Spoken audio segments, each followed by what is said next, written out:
Okay, this is Introduction to Sociology, Lesson 1, the fifth lecture in the series, in this first lesson. The focus of this lesson is going to be the historical coverage of the Pearl Harbor attack, and it relates to the three sociological theories, the three basic fundamental sociological theories we learned about last time. And so to begin, we'll do a quick review of those. All right. Okay, so the three main theoretical perspectives in sociology, or what you can consider conceptual lenses to which we understand things, are symbolic interaction, in which what matters is the meaning of things; functionalism, in which what matters is the order, function, stability; conflict theory, in which what matters is power, control, and change. Right. Whereas the functionalists want stability, they want change. All right. Okay. Now, as a quick review, symbolic interaction focuses upon meanings of things because that's what moves us. That's what's important. That's what gives us, meaning and purpose, and what drives us, right? And within symbolic interaction, they examine things in terms of signs and symbols. Anything can be a sign or a symbol, right? And it's these signs and symbols that get into our heads and influence us, not actual things, right? Not objects, for example. They don't get into our heads, but it's this symbolic representation of it, right, that gets into our head and influences what we think and what we do. So that's very important. All right. Now, we said a symbol is anything that stands for something else, and I gave you the example of the actual thing, symbol, meaning, right? But what's important in this theory is that all thought is symbolic, right? All thought deals with symbols. All language is symbolic, right? And then language is the basis of thought. Okay, we examined that. And however, those symbols are not just words. Those symbols can be powerful images. It can be actions, incidents, gestures, right? Now, along with this, symbols can be used deceptively to create misunderstanding, miscommunication, and basically to create lies, right? False perceptions, right? Clever people who understand how to use symbols. And we'll learn more about this when we get into lesson number 3, and I'll introduce the concept of semiotics, right? Which is called by one of the leaders of the field the study of the lie, a guy named Umberto Eco. All right. So now, functionalism. One of the key elements of functionalism is a concept called moral consensus, right? Moral consensus is the agreement among things we hold dear, right? Things we share in common create a moral consensus that bonds us together. Things like shared values we hold dear, beliefs, treasured beliefs, ideas, goals, culture, national interests, all right? Symbols, all right? Symbols like our flag, national anthem, 4th of July, eagle, so forth, right? Histories, right? Civil War, very common. Pearl Harbor, we're going to talk about today, is so commonly known, although to God's honest truth, every time I teach this, when I ask my class, only about, I'd say 20% have any knowledge of Pearl Harbor. And those 20% is limited to, one person gets December 7th, one person may get Hawaii, one person may get, it was a surprise sneak attack, and one person may get Japanese were conducted it, right? That's about it, right? That is a sum total knowledge of it, right? But everyone has an idea in the head that it was a sneak attack. No one knew about this, right? So that's the precondition there. That's what's planted in mind. That's established foundation, and that's what's going to determine people's beliefs about this. Okay, things. So yeah, let's see. All right. So further on.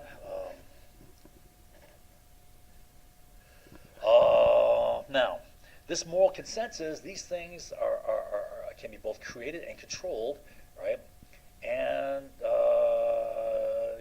do people believe these things? Absolutely. They buy into it, especially if it makes them feel good, right? And then they believe what they want to believe. That is a huge, powerful motive in belief. People may not see that, they may not believe it, they want to deny that, but we went through motivation. And I don't know if much is remembered, but how the many ways motivation can alter and structure our perceptions and beliefs. All right, now according to the functionalists, values, norms, ideas, beliefs, ideologies create a moral consensus which help hold society together, which is a good thing, right? You don't want a society that's at each other's throats and there's always conflict and so forth, right? All right, now they also talked about manifest versus latent functions, right? Example was the Hopi rain dance. We talked about that yesterday. But another example is U.S. history. How on the surface, when you learn history in school and so forth, right? When you learn history in movies and whatnot, the purpose is well, movies are more to entertain you, but in a school setting or in like a History Channel setting, it's to teach you what happened. Okay. A lot of people think, well, this is off to the side, all right.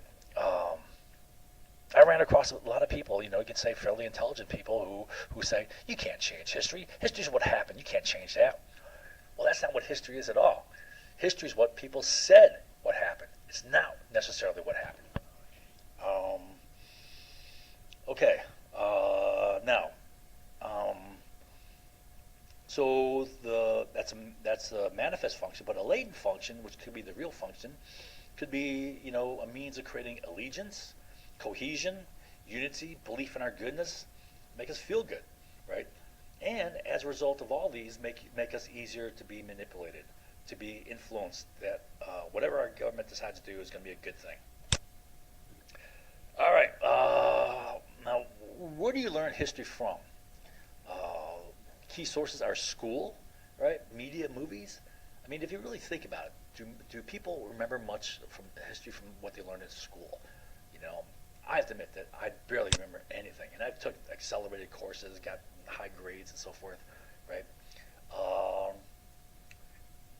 I think the most dominant source of history is actually, entertainment. It's movies, right? Movies make history real, right? They show characters, people on screen. It's visual, plus it's auditory.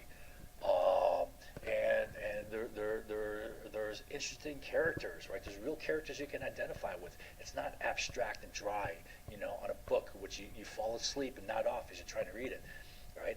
It's engaging. There's their lives at stake. There's things at stake.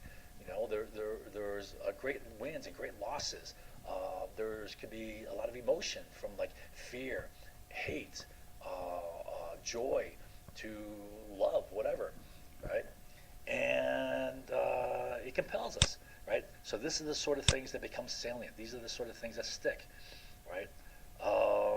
Now the thing about it is Hollywood history is a joke, and well, a lot of our history is fairy tale. For example, right? We're taught almost to a T, right, that the Civil War was fought to free the slaves. Now, was it really fought to free the slave? Is that why the Civil War started? I mean, slaves were freed, as a result of the Civil War, but was that really why it was fought? All right. You'd have to go through and look at my desktop video now. I'm going to post that. Okay. Now, for conflict theory, what matters is power, control, and change, right? They focus on things like struggle over resources, all right, the use of power to control things, the use of ideology to control things. Two main resources are human and material, right? An example of the importance of resources is, control of resources built empires. Control of resources is the greater part of military strategy. A lot of people think that strategy is about coming up with the most clever moves to outmaneuver your opponent, right? When it really comes down to the bulk of strategy comes down to who controls resources better, right? That's a groundwork. All right. Okay. Now, as an example, you want to control human resources and material resources. We said there are two main categories, right? In wartime, what's really important is morale, the will and motive to fight, right? And during World War II, our big motive was the attack on Pearl Harbor. to from the first day of the war to the last day of the war, the driving factor was Pearl Harbor. I've seen documentaries, people talking about their experience at, for example, the last battle. The last battle was the invasion of Okinawa, right? In that invasion, why were they fighting like mad dogs? Because of Pearl Harbor. We were attacked, a devious sneak attack, right? And by creating motives like that, you control internal control. Internal control is far more effective than external. Let me give an example. Right? Let's say in a war you have soldiers who are totally not committed, who don't want to fight, right? So you got to split your force with people who are going to point guns at the soldiers to get them to fight. Right? So when you have a force reduction there, now what's going to happen with those people who are being forced to fight is they're not going to be true believers. They're not going to be fervent, hard fighters. They're going to be looking to survive bullets from either direction. They'll be ducking both ways. All right. But if you have people who are true believers, they'll be driven. Right? They'll go the extra mile. They'll do heroic things. Right? They'll do things to take out by themselves. They'll do Audie Murphy things. Right, taking out tanks by themselves, and all sorts of things, right? So for material, we said that important things are weapons and supplies, from food to fuel and everything else, right? Medicines, ammunition. Now the idea is you have to control your supply of material resources, right? You got to ensure that. And at the same time, you try to cut and obstruct your enemy's flow of resources. All right. Now, a key resource in World War II came down to oil. All right. World War I was the first mechanized war to any extent. But World War II is even bigger.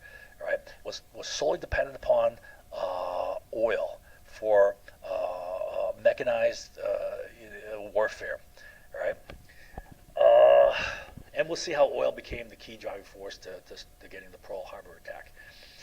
All right, now, as far as the importance of these two factors, the human is far more important than the material, right? In warfare, anyways. Napoleon said, for example, that morale to material is 3 is to 1. That's just a rough statement, and that could change with changing technologies, changing nature of weapon systems, right? And how technology gets more and more important, right? But in the long haul, it still comes down to who has the moral will to continue to fight, right? Now, other people who said it, famous military theorists, Clausewitz, right? One of the classic greats, Sun Tzu, General Patton, all said the same thing, right? Now, in conflict theory, they focus on power, we said, and power is the ability of groups or individuals to make their concerns or interests or goals count when others resist, right? Power is the ability to control collective resources, right? If you can control collective resources, that gives you power. We talked about the social forces diagram, how you can influence whole populations, right? I've given you examples, right? I don't know if it come to mind how it was actually really done, right? True power, however, is the ability to get others to want what you want, and then you get internal control, right? If you can get people to want what benefits you, right?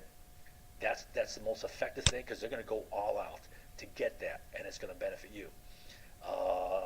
Then they're internally motivated. Okay, so norms, values, ideas, beliefs, ideologies. For the functions, they said that holds society together. For conflict theories, they look at from more negative side, cup half full, right? They're used to control people. Now, which one is true, or are they both true? We said that both are really applicable. So, these can hold society together. That's true, but they also can be used to manipulate the public, right? So we said we have to be eclectic. All right. So let's get to our discussion of Pearl Harbor. All right. Okay. So the Pearl Harbor attack here. Now, Pearl Harbor is an example of. Well, first of all, I want to say this: that the source of the government documents, the key source, not the sole source, is a website called Embiblo, right? Well, you got it right here. Now, what this is, it's a program by the University of North Carolina to upload online, key government documents, important documents in history. So now, those documents in question here, or I'm talking about, are the 39 volumes, 39 books containing data evidence for the Pearl Harbor investigations. And this is a unified set organized and printed by the U.S. government, right? Collected and printed by the U.S. government. There was a number of congressional investigations, all right? There's other investigations. And this is the collection of all those investigations, all the data that was produced, all the documents and evidence and so forth. All right. So this is the source, the key source, not the only source. All right. So this is, Pearl Harbor is an example of one. It's an example of how history is cooked up to artificially manufacture a moral consensus. That's functionalism, right? Moral consensus. All right. It's how the latent underlying function of history it creates pride and loyalty. Again, functionalism, right? The latent function of history here, creating allegiance, cohesion, right? The power of symbols and their use to control perceptions and actions. That's symbolic interaction. An example here are the images of the Pearl Harbor attacks. Ships being blown up. I think this is the Arizona. It's already sunk already, and there's smoke still coming up from it. Fires internally burning. And okay, it's how human resources are controlled by controlling morale, motivation. That's conflict theory. We talked about right here, right? Controlling the morale of your people. It's how true power is getting other people to want what you want. That's conflict theory also, right? We said that's true power right here. And an example of preemptive attacks to preconditioned disbelief. Now I say that because I've taught this many times now, and every time I teach it, there's always an attempted preemptive attack, right? And what that is you try to precondition people's perceptions, their cognitions. Remember we said how what's in people's heads influences, if not in fact, full out determines the way they see things as it's coming to them, right? What you have in your head structures the way you see things, right? So if they create a preemptive attack to get people to, to be predisposed to disbelieve, right? Then they're more likely to disbelieve, right? And reject things as they're presented information. It means nothing. It means nothing, right? When they're not really seeing what it means at all. So also you'll see a social reality attack afterwards, probably a Mark Anthony method, right? And will it work? They always work, all right? Okay. First thing I want to say in this is history is like a court trial, all right? We said, and in a court trial, it's illegal, it's against the law. You go to jail if you manufacture or conceal evidence. In either case, that's to create a lie, right? Which I want you to keep in mind, because we said that we talked about different types of history. Hollywood history is the worst of all. But even, history taught in schools, right? You're not getting the full picture. I mean, you're taught some fairy tales. They don't really teach you the evidence behind the Civil War, for example, the real forces behind the Civil War. So in schools, right, the history taught in schools, a key way of manipulating that history is to leave things out. It's very hard to make up things because, books will be reviewed, so forth, right? Having documents searched and so forth, all right? And you'll get caught, right? But at the same time, it's easy to leave things out, and no one's going to know the difference, all right? No one's going to be the wiser, all right? Now, Hollywood history is a total joke because not only do they leave huge things out, right? They make up crap. They just make up stuff blatantly. I'm talking about movies like American Sniper or Argo. It's just they're both jokes. Okay, so that's the first thing I wanted to keep in mind. History is like a court trial. You present your evidence and you make your case, right? To hide evidence or to manufacture evidence is a crime. Now Next thing I want to talk about is the movie Pearl Harbor, right? So we talked about, Hollywood history. This is Hollywood history, all right? And the star of the movie, one of the stars, probably the key star, was Ben Affleck. And he said, quote, "I really believe the film would be the definitive piece on the attack." All right, that's his direct quote, right? The definitive piece on Pearl Harbor is this movie. I mean, that is an absolute joke. But you know what? These movies are far more effective in creating perception of what happened, right, than anything dry and abstract, complex, involving facts that will not be remembered. Okay, you have a love story, and then you have, things blowing up, and that sticks in your mind better. Okay, so Hollywood history is an absolute joke, but it's also the most dominant history in the public mind, right? Now, what do people know of Pearl Harbor? And I mentioned this before in my classes, right? About 20%, know anything. Only about like 1 out of 5, and that's like sad. That is really like Jay Leno streetwalking, right? They know about Pearl Harbor, and what they know is, December 7th, 1940 something, 1941, maybe they'll get, right? It's a surprise attack. No one knew, right? Japanese conducted it, so that's another thing they may get. Japanese. All right. Okay. All right. So that's about all they know. All right. Now I have a caveat here I want to give before we get started, and that caveat is I'm not going to give you all the facts, right? Because I teach this in a 1 hour. Sometimes it goes a little over an hour, or whatever. Hour and 15 minutes goes over an hour and 15 minutes. I have to start, kind of overlap with another class period, right? But there's no way I can present all the information. To teach the whole thing would take an entire semester, right? So unfortunately, I can only give you a small sample of the facts, right? Maybe less than 5%. But the thing about it is, right, these are the key items, right? There's far more supporting, evidence. There's mountains and mountains of evidence. But what's going to happen is people are going to get lost in it. So I picked out the key things that are important, and hopefully there'll be enough for you to see the picture of what happened. All right. So that's a caveat. No, what I'm going to do? Oh yeah. To add to that, I'm gonna scroll through this document, which is a collection, more complete collection of facts with actual, documents. Here's a document, for example, the actual documents presented, and this is pretty complete. Although I went through this and I saw I didn't upload a few documents, but I give quotes from those documents. Here are all the messages targeting Pearl Harbor, for example. All right, so I will give you all these.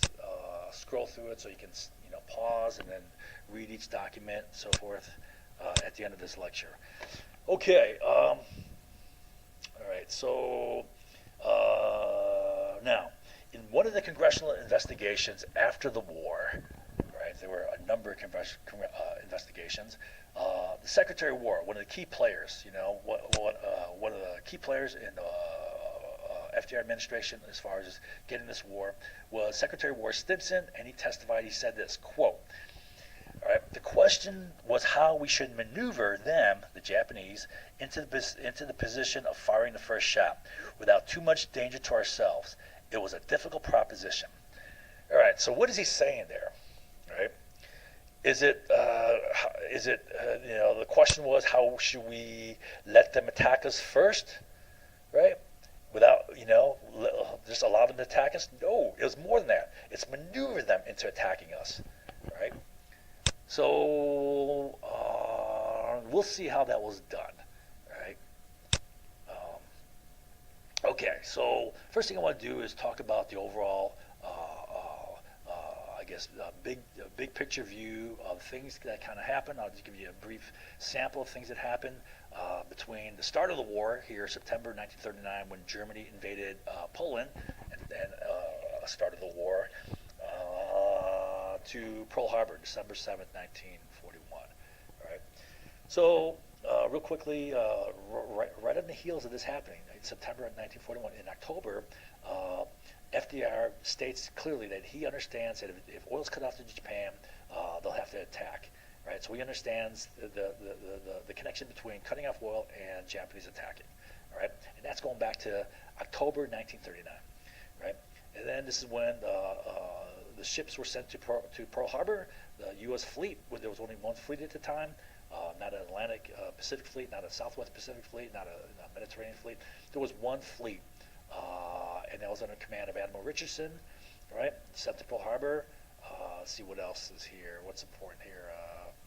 Trying to remember offhand. Okay, this is when basically when Hitler makes his offensive into Western Europe, and this is by June he's already got all of Western Europe. So this is like alarm bells going off. This is a bad situation. Nazi Germany in control of all Western Europe, and it happened in 6 weeks.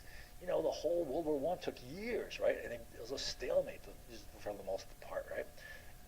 In this war, you know, Blitzkrieg War. The Germans took all of Western Europe, defeated the French, and combined forces, primarily French and British, right? But also you could say Belgium, right? Defeated them in 6 weeks. All right, so alarm bells are going off, right? 920. Oh, this is when the tripartite treaty was signed, which linked Germany, Italy, and Japan together. Then, for example, you have about here you have a key player, a naval intelligence officer named McCullum, right? A plan against Japan, including items which were hopefully to induce Japan to attack us, right?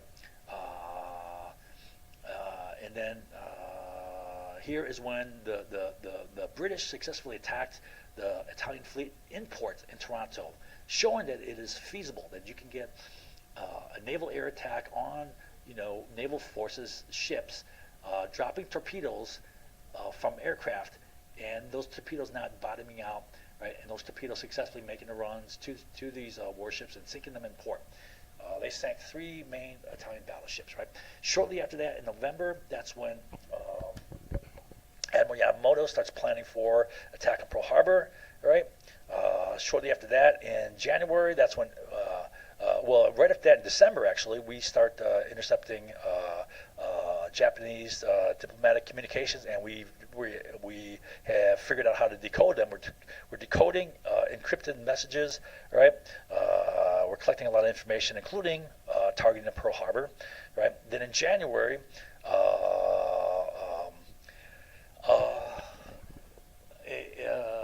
the U.S. ambassador in Tokyo gets solid intelligence that Japan is planning an attack on Pearl Harbor, which they in fact started in November, right?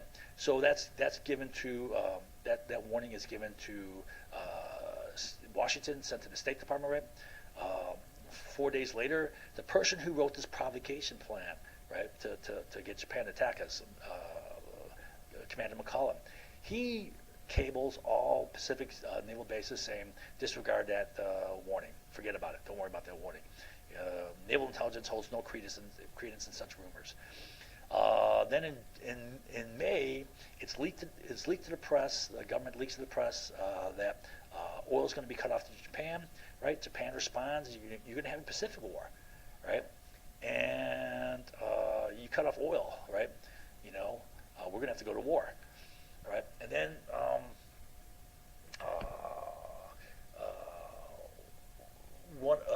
a key naval officer, Admiral Turner, who was chief of naval war plans, is tasked to do a study on what will happen if we cut off oil to Japan, and he concludes that we're going to war. There's going to be war between us and Japan, right? So we cut off oil here. Not just us, but it's British, Dutch, and U.S., all 3 sources of Japanese oil. So Japan is you know, in a dire emergency, right? They have 6 months oil reserves, and by the end of 6 months, they're done as a country, as a nation, as an industry, as an economy, as a military. They're done without oil, right? So they got to go get oil, right? They have 6 months, and that 6 months later is like end of January. So by end of January, which necessitates their need to take actions, you know, by the time of Pearl Harbor, right? And they start. We intercept a number of messages, all right, stating that the deadline is November 25th, right? So November 25th rolls around. Deadline comes. We have evidence that the entire Japanese fleet is underway. We know that attack is on, all right? And then we take actions to open up Pearl Harbor to an attack, right? I'll explain those, right? And then right before the day before the attack, we intercept Japan's declaration of war, right? It's decoded and provided to Roosevelt by 9 p.m., right, on December 6th, the night before the attack. And he reads it. He hands it to his trusted advisor, Harry Hopkins. Harry Hopkins reads it, and as soon as he finishes reading it, according to the testimony of Commander Scholes, who delivered it, who was the White House naval liaison there, he said, "This means war," and Hopkins agreed. Right? So they knew that that's a declaration of war, and it's said to be delivered at noon the next day, which was it corresponds to roughly about I think 7:30, or no, wait a minute, let me think here. No, that's right, noon the next day. So it's about 35 minutes after. It's about 35 minutes after the Pearl Harbor attack started, because the Pearl Harbor attack started at 7:55 a.m. and the time zone difference was weird back then. They divided it into half a time zone, so there's 3.5 hours difference. So that turns out to be 35 minutes after the attack had started. They delivered the declaration of war. All right. Okay. So let's take a look at what happened chronologically. That's a brief overview. There's much more detail here. So September 1939, Germany invades Poland. Britain, France declare war in Germany. World War II begins. All right. So Germany had prior to this taken a bunch of territory. They're taking back a lot of territory they lost in World War I. That was taken away from them, and they're taking things back. And then they're expanding. Well, Poland actually was part of Germany. Here's Poland. This is today's map of Poland. Poland didn't exist prior to the end of World War I. Poland didn't exist for a couple hundred years. Poland was consumed by the Prussian states, the Prussian principalities, and then which became Germany, right, and Russia. So basically, they and after World War I, they remade Poland, all right. Okay, so right after this, in October 1939, this is a note from the diary of Joseph Grew, who was a U.S. ambassador to Japan during this time. And Grew met with FDR in Washington twice, and he wrote this summary of his meeting. He had two meetings in his diary. He said, "In both of my talks with the president, I brought out clearly my view that if we once start sanctions against Japan, we must see them through to the end, and the end may conceivably be war. I also said that if we cut off Japanese supplies of oil, and if Japan then finds that she cannot obtain sufficient oil from other commercial sources to ensure her national security, right, she will in all probability send her fleets down to take the Dutch East Indies." All right, okay. FDR replied, "Then we can intercept their fleet." It's kind of, what do you want to say? Not flippant, but he's being pretty, probably like a little lighthearted about it, just joking. We can intercept them, right? Now, why Dutch East Indies? Well, what are the key sources of oil available to Japan, right? You got the Dutch East Indies, right? You have U.S. oil. U.S. is selling Japan oil, right? Where's U.S. oil? California, Texas, Oklahoma, right? I don't know if there's much in Pennsylvania still, but those are the key areas now by 1941, right? And another source is Middle East. Iran oil has been well developed. Okay, that was British Persian oil, right? And Iraq oil has been discovered, but I'm not sure exactly how well developed it was. I don't think it was really very well developed yet, right? But there's oil in the Persian Gulf, plenty of it, right?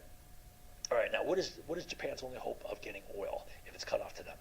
Are they going to, take their fleet all the way across, create these huge supply lines, right? Drive into the U.S. with long lines of communication, which are vulnerable, and take California, take, Texas and Oklahoma? Hell no, that's not happening, right? Are they going to try to take Iran from the Britain, right? having to, conduct an amphibious assault there, amphibious invasion, right? And then, set up supply lines, right? Secure supply lines going through the Persian Gulf, then through the, treacherous Straits of Hormuz, which can be easily blocked, right? Then through the Straits of Malacca, right? All the way up here. No, their best shot of oil, their only realistic shot of oil is the Dutch East Indies. There's Borneo right there, right? This is the Dutch East Indies, right? And there's a significant source of oil there. Now, this oil was developed by a combination of U.S. oil companies. It was a combination of different companies. It was a U.S. company that was a combined effort between Standard Oil of New York and Standard Oil of New Jersey. I forget what that was called now. Anyways, that was a company. But the main companies were British, Dutch Shell. All right. Okay. So the bottom line here is, by October 1939, FDR already knows that if oil's cut off to Japan, they're going to have to attack.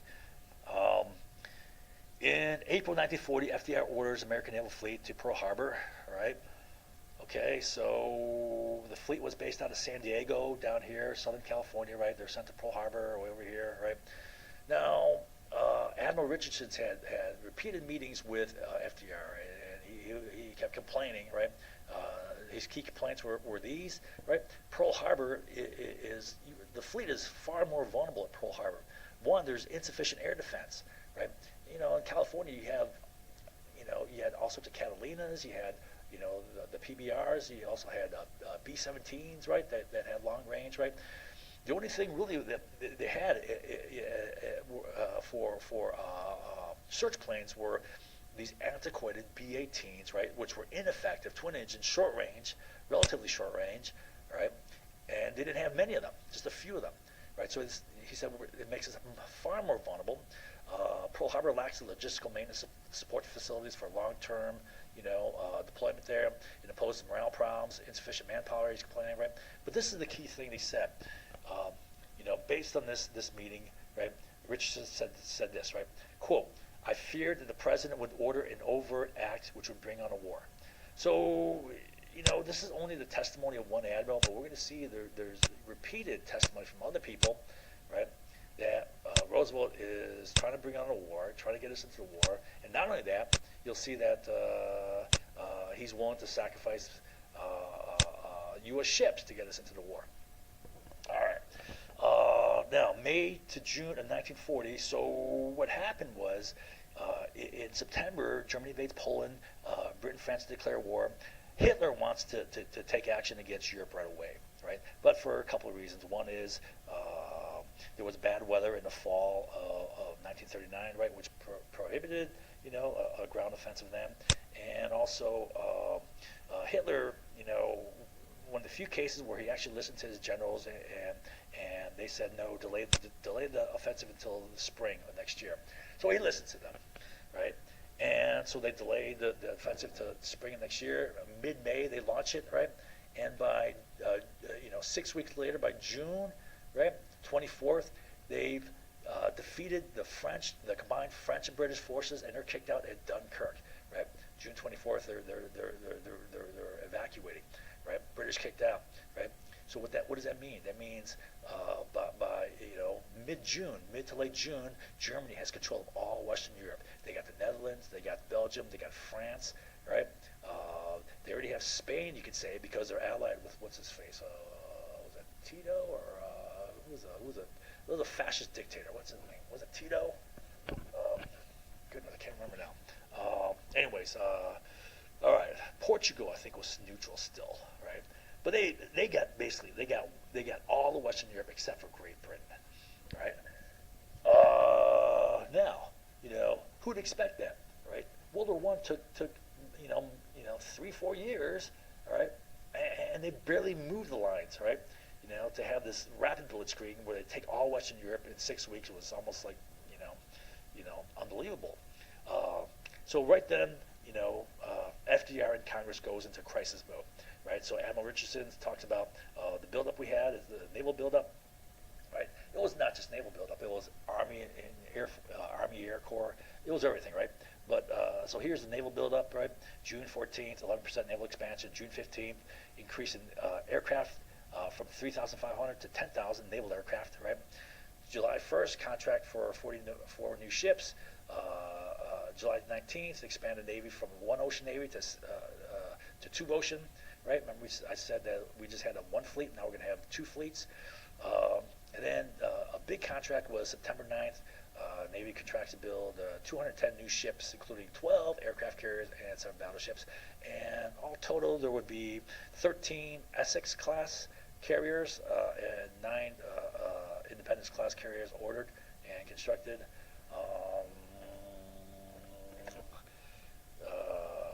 Okay. September 27th. Okay, so this is the day that the Germany, Japan, and Italy signed a tripartite treaty, linking them all together, right? And it was an agreement that it was meant to be a deterrence, defensive treaty, because it's stating that any country who goes to war with any one of us, well, the other two will jump in. So if the U.S. goes to war with Japan, then Germany and Italy would jump in and fight the U.S., right?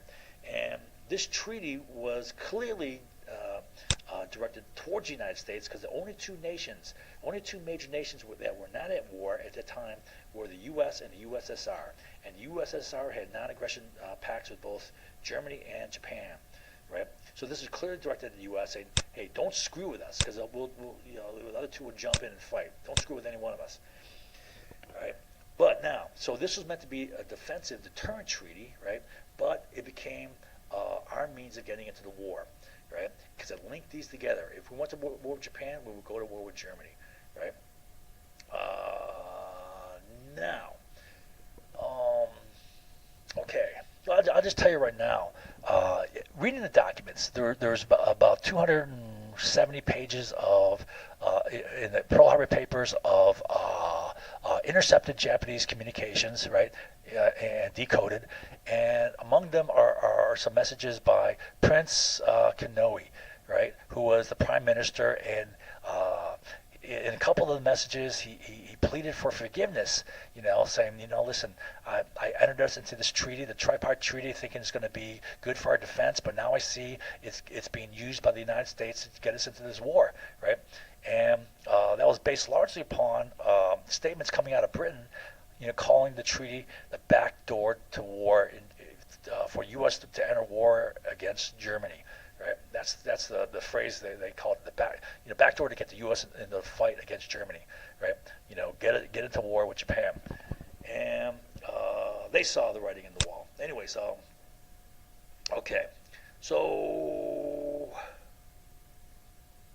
it was meant to keep us out of the war. However, it became our angle into the war. Our angle of getting war with Germany through Japan.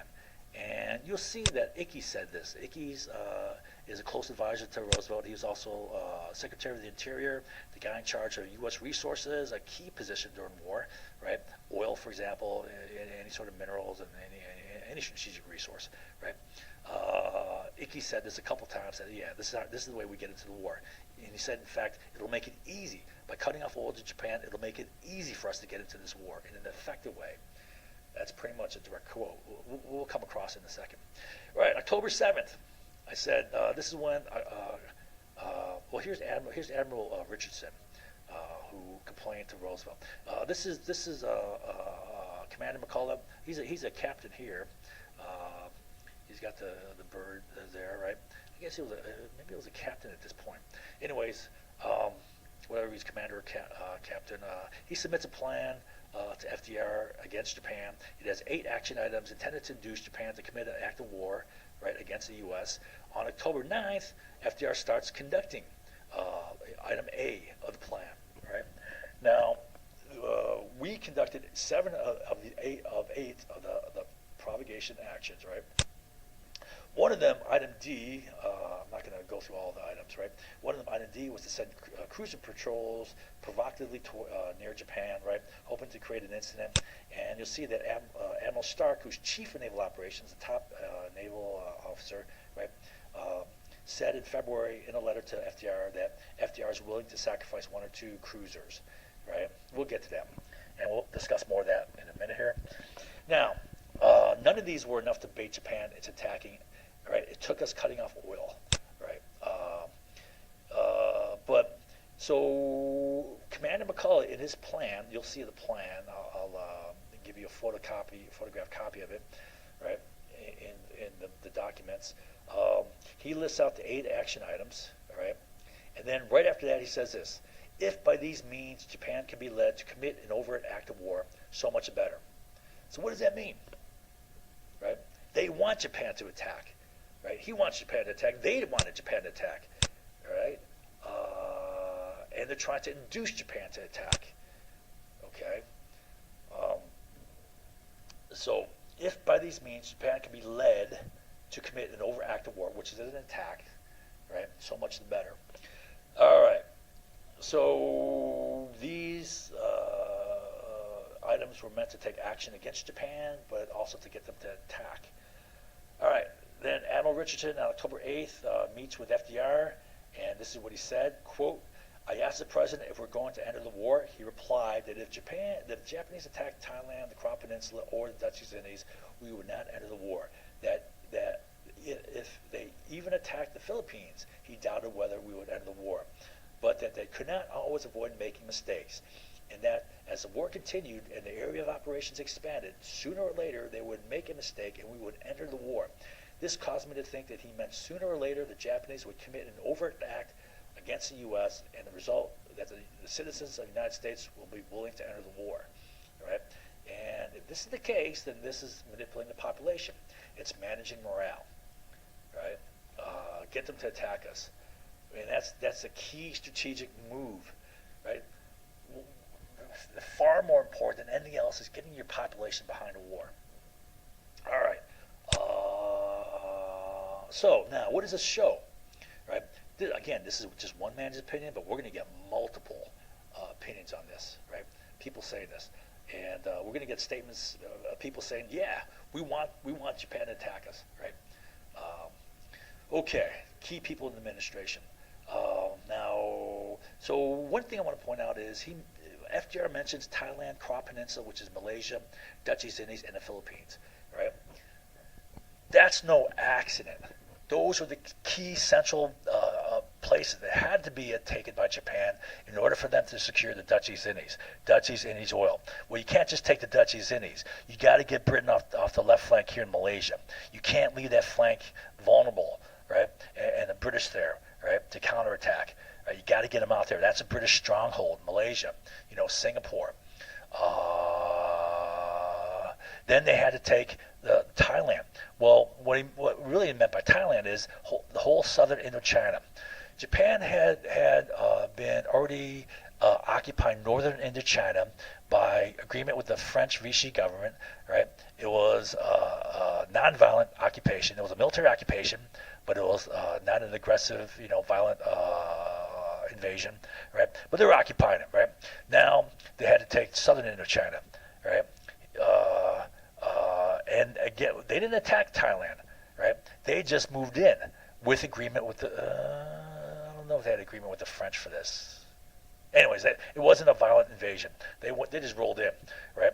Now, they had to do that, right? One, to just like you had to get these guys off the left flank, you had to secure your northern flank, right? But also, that was their jumping off point. They marshaled their forces for invasion of Malaysia in southern Indochina, right? And they jumped off there. So that was preparation that would be preparation to invade Malaysia, and then once they drive down the Malayan Peninsula, then they can jump over into the Dutch East Indies and take the oil. But at the same time, they got to take the Philippines, because if you want to get oil, Dutch East Indies, and you're trying to get that back to Japan, which is up here, I think it's just off the map there. I don't think maybe the southern islands are shown, but Japan is like just up here. Right? You want to get oil there, you got to take the Philippines, right? You can't leave the dominant naval and naval air submarine force of the United States there in the Philippines, right? You have to take them. And so the key places, you want to take the Dutch East Indies, well, you got to take the Philippines as well. You got to take Indochina, and you got to take Malaysia, right? So what this shows to me is FDR understands fully the strategic, situation. And this is not a complex strategic analysis, right? I think any half intelligent high school kid with a map, right, could figure this out. should anyways. All right. All right. Now, October 23, 1940, FDR's campaign speech. So this is again from Admiral Richardson. He's providing this in his book. Right. It's a Navy Blue Jackets book, an official naval published by the U.S. Department of Navy book, just like the book I told you on the naval operations during the Vietnam War. Right. He says this. He's commenting upon FDR's campaign for re-election, October, right? It's October, November. It's actually just about 2 weeks before the election. So here's a speech right before the election. It is for peace that I've labored, and it is for peace that I shall labor all the days of my life. Now, commenting upon the honesty of this speech, Admiral Richardson stated his, FDR's, public statements, of course, did not state what I consider were his real intentions or beliefs in the matter, which were that we would be at war with Japan in due time, that he was willing for some ship of the Navy to be a victim of a Japanese mistake. So what he's saying, in his opinion, okay, this is just one man's opinion, but we're going to get hard documentation of this in a second here. He's saying that FDR is willing to sacrifice a U.S. Navy ship to manipulate the U.S. public opinion into wanting war. Now that's a strategic move of the utmost importance, right? Manufacturing public will to fight, right? Manufacturing national will to fight. All right, then in November 11th of 1940, that's when the British successfully attacked the Italian fleet in Toronto, Italy. Right there's the boot. Right, Italy goes up here. Right, and it hits southern Europe up there. Right, this is the bottom of the boot. This is where Toronto is. It's kind of in that cove there. Right, that's the key port there. That's where the Italian naval forces were stationed in port, and the British steamed in there, launched their aircraft. They launched Swordfish torpedo planes, these old bi-wing planes, and with bi-wing planes, torpedoes running in shallow water, they're able to sink Italy's 3 key battleships. Right. All right. So that showed that an import, attack upon a naval force anchored in port or docked in port is feasible. All right. Even with torpedoes, in shallow water. All right. Okay. Let's see where we're at here. All right. So after this, Japanese Admiral Yamamoto begins preparations for an attack on U.S. ships in port at Pearl Harbor. So I'm not sure if Yamamoto was inspired by this, right? But this is when, this is when he starts planning for the attack of Pearl Harbor. All right. Now, December 2nd, this is when we start intercepting the first Japanese messages targeting Pearl Harbor. They're decoded by January 4th. First ones are decoded by January 14th, right? And there is 24 such messages were intercepted and decoded before December 7th attack, right? All intercepted Japanese messages were kept from Pearl Harbor, right? And this is what Admiral William Bull Halsey, I don't know if you ever heard of Admiral Halsey. He was a very famous, one of the most popular war heroes during World War II because he was highly aggressive, right? And kind of figure that American people rallied around. Anyways, he said this. He wrote this. He wrote this in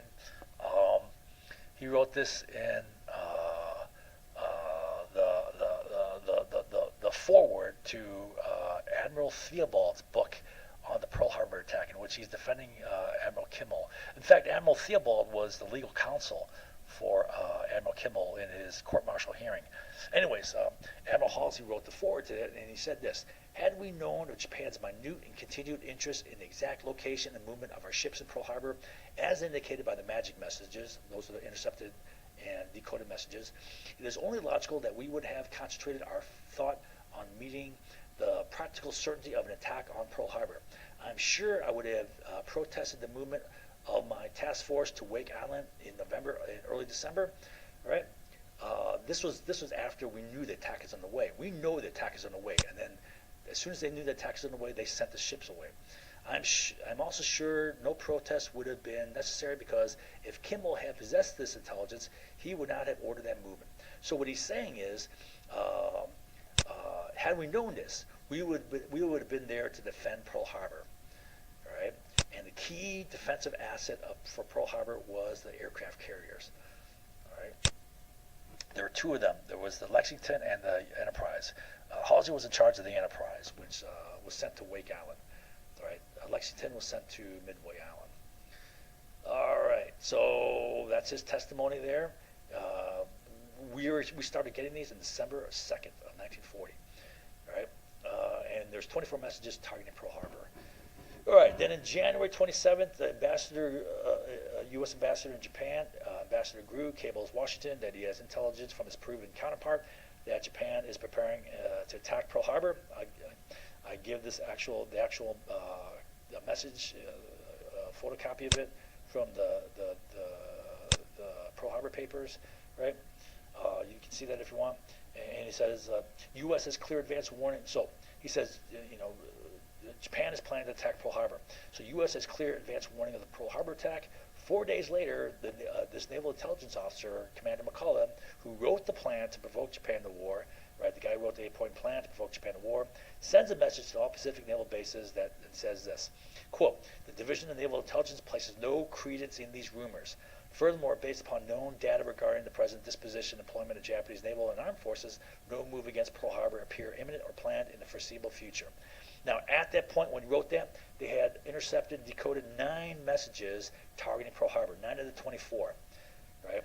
So this is a little bit deceptive. They had 9 messages targeting Pearl Harbor, and he said, well, there's no evidence of a move against Pearl Harbor. So he effectively cuts the legs out from the Grew warning.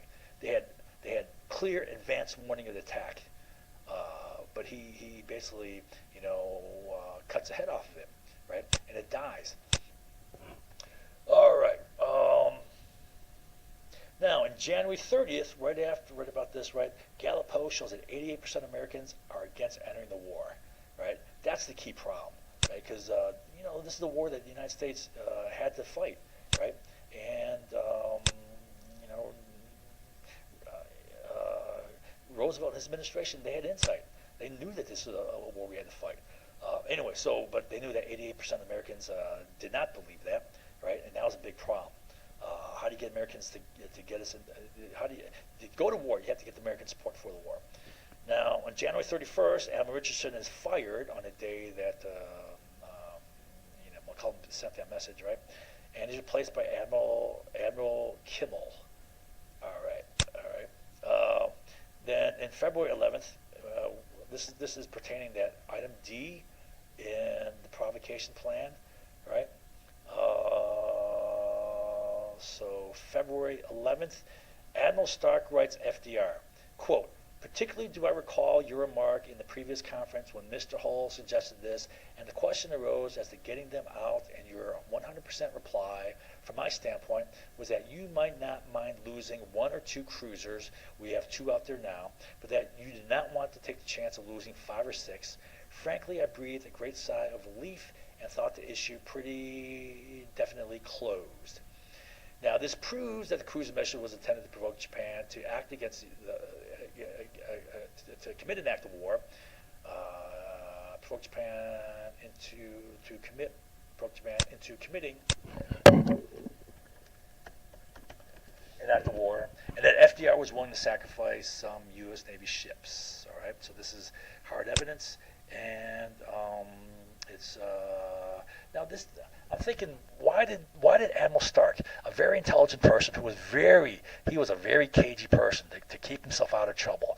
If you go through all the documents, he's very, I want to say, evasive. He's not revealing his hand in a lot of the stuff, right? Whereas Admiral Turner was straight up honest, right? Anyway, so Admiral Stark, why would he write such a letter, right? I mean, think about it. Did he really need to write such a letter? To clarify, how many ships, if FDR is willing to lose. I'm thinking this. This is my hypothesis. State right off the bat, this is just my guess. Admiral Stark was a smart man, right? And what he's doing, he's covering his ass. He's getting, in advance, documented evidence that he's not the sole guy behind. If these ships are lost, and if the axe comes down and he's the scapegoat to be sacrificed, well, he's not going to be sacrificed because he's got this little trump card, right? He's got this documentation, both in Navy communication centers, right? And where else? I don't know. I mean, where it's sent to, in the White House, probably, I guess, right? Um, so he's shown that if these ships get lost and someone's going to have to be sacrificed for this, it's not going to be him, right? Um, Anyways, that's just my guess on why he sent this message, right? This is a cover your ass message. All right, then May 3rd and May 26th, the U.S. leaks to the press that they may cut off oil to Japan. This is a key turning point, right? So we're blabbing, basically. We're going to cut off oil to you, right? You can look this up. New York Times is a great source for this, right? May 31st, it's reported that Japan warned Washington that if it cut off oil, there will be war in the Pacific, okay? FDR administration remains silent on this threat, right? They're not basically commenting on this, right? They're letting it die, all right? Now, is that a proper response? If a nation, a major military power, with modern military capacity is threatening war with you, do you just sit there and say nothing? No, as President of the United States, you make a forceful statement. You don't mess with us. Don't even think about it, all right? We're going to marshal the whole force of the United States, to address this, right? You want to create a deterrence, right? You don't want to stay silent. But now, why would they stay silent, right?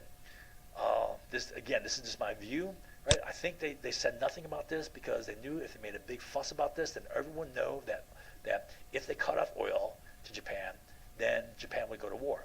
If they made a big deal about this, right? Everyone would have it in their mind. So then, when they did cut off oil, right, and Japan, attacked us, then everyone would say, well, see, there you go, right? They said they're going to do it, and you did it, right? So it kind of puts blame in the court of the Americans, right? So they didn't want that, right? They didn't want anyone to connect the cutting off of oil with Japan's need to go get oil, and that necessitated attacking, key things to secure that oil, which included the Navy ships at Pearl Harbor. All right. Okay. So now Secretary Ickes. So this is in May 31st. 3 weeks later, Secretary Ickes writes a letter to FDR. There might develop from the embargoing of oil to Japan such a situation as would make it not only possible but easy to get into this war in an effective way. Right? All right. So that's a letter from the Secretary of Interior, Ickes, right? Who's in charge of oil in the United States, to FDR. Right? There might develop from the embargoing of oil to Japan such a situation as would make it not only possible but easy to get in this war in an effective way. What does that show? Well, we wanted to go to war, right? And it made sense, right? The whole situation of Germany taking Western Europe was bad, and then when they started going against Russia, it was even worse. When they started going against the Soviet Union, because Germany itself is very resource poor. What do they have? They have very productive, intelligent people, all right, hardworking people, all right. But do they have resources? Do they have oil? No. Do they have iron ore? No. Do they have aluminum ore? No. Right? They had limited food, right? So the key prize for Hitler was going east. He called it Ostpolitik, East politics, right? That was basically expanding into Russia, right? Taking resources, all the minerals, oil, and agriculture, right? So that was a key threat. Well, I'll get to that in a second here. Okay. Now, June 11th, 1941, there's a new Navy war plan against Japan. It's called Rainbow 5, and it neglects provision of defense for Pearl Harbor for the first time, first time with decades of orange plans. There's been decades of orange plans, right, and decades of orange plans, yeah. All right, so now, I don't think this is a major point, but Admiral Richardson in his book made a big deal of this. He said this was key in, setting up the effective attack of Japan. No, the key thing was taking the carriers away. Right? So this was, had an effect, and we had a new plan, but neglected to prepare for defense of Pearl Harbor. I don't think that's that big of a deal. Admiral Richardson, like I said, Admiral Richardson saw this as a big deal. All right, June 22nd, Germany invades Russia. Now, this is a big deal, right? This is a big game changer. Germany had a non-aggression pact with the USSR, which they, sneakily, tricked Russia into thinking that, there's peace between them, right? And they attacked them. And this was, if you read Mein Kampf, this is all over. This is splashed all over Mein Kampf. We're going to go east. We got to take the resources of Russia, right? Hitler's saying this in Mein Kampf, his book, right? Now, so I don't know how Stalin was so beguiled and deceived. The U.S. begins material aid for Soviet. So we begin material aid. When does Lend-Lease start, actually? It started well before Pearl Harbor, that's for sure. I'll get to it here. I think it was October when it started. Anyways, and the material aid is going to Vladivostok, which is just west of the Japanese islands, right? To get to Vladivostok, you have to go through the Japanese islands. So we're sending ships through the Japanese islands, right, to deliver materials to Vladivostok. All right. Now, Ickes writes in his diary October 18th, and this is very. I'm jumping ahead, right? But this is very revealing as far as understanding the overall strategic situation. Ickes was a smart man. He understood this strategy involved here, right? I also had a talk on Wednesday morning with Davies and Pauly, particularly the former, about the whole petroleum question as it affects this hemisphere. Pauly pointed out that if the Germans should defeat Russia, that would put them in possession of the extremely valuable oil fields in the Caucasus. That's a Baku oil, developed by the Nobel family in about the 1880s or so. With Russia prostrate, Germany would undoubtedly be able to overrun Iraq and Iran, right, which would give it possession of the oil fields in these two countries and all the oil of the Persian coast. Thus, Germany would have much more oil at its disposal than all the oil in the Western Hemisphere. This would mean that there would be an abundant oil for industrialization and commercial supremacy. Germany would be so much better off that we would not be able to keep our place. It would be truly ironical the United States having set the pace in industrialization by the use of oil. So oil was key to the development of industry. It was the backbone of industrial development. Should be outdistanced by Japan. All right, so that's the key strategic problem. The key thing was the oil. If this is the situation. All right, so here's Germany, here's Poland, right? They're going against Russia, right? Going south here, right? Here is Baku, in Azerbaijan. This is where all the Caspian oil and Caspian natural gas is, right? This is Russia's oil. This is before they discovered the oil in Siberia, which is their main, oil fields now. Russia isn't in control of Azerbaijan anymore. They're an independent state. But the larger fields are in Siberia, up here in the north. But that's today. They didn't discover those till like 60 or so, or right around there, 1960s.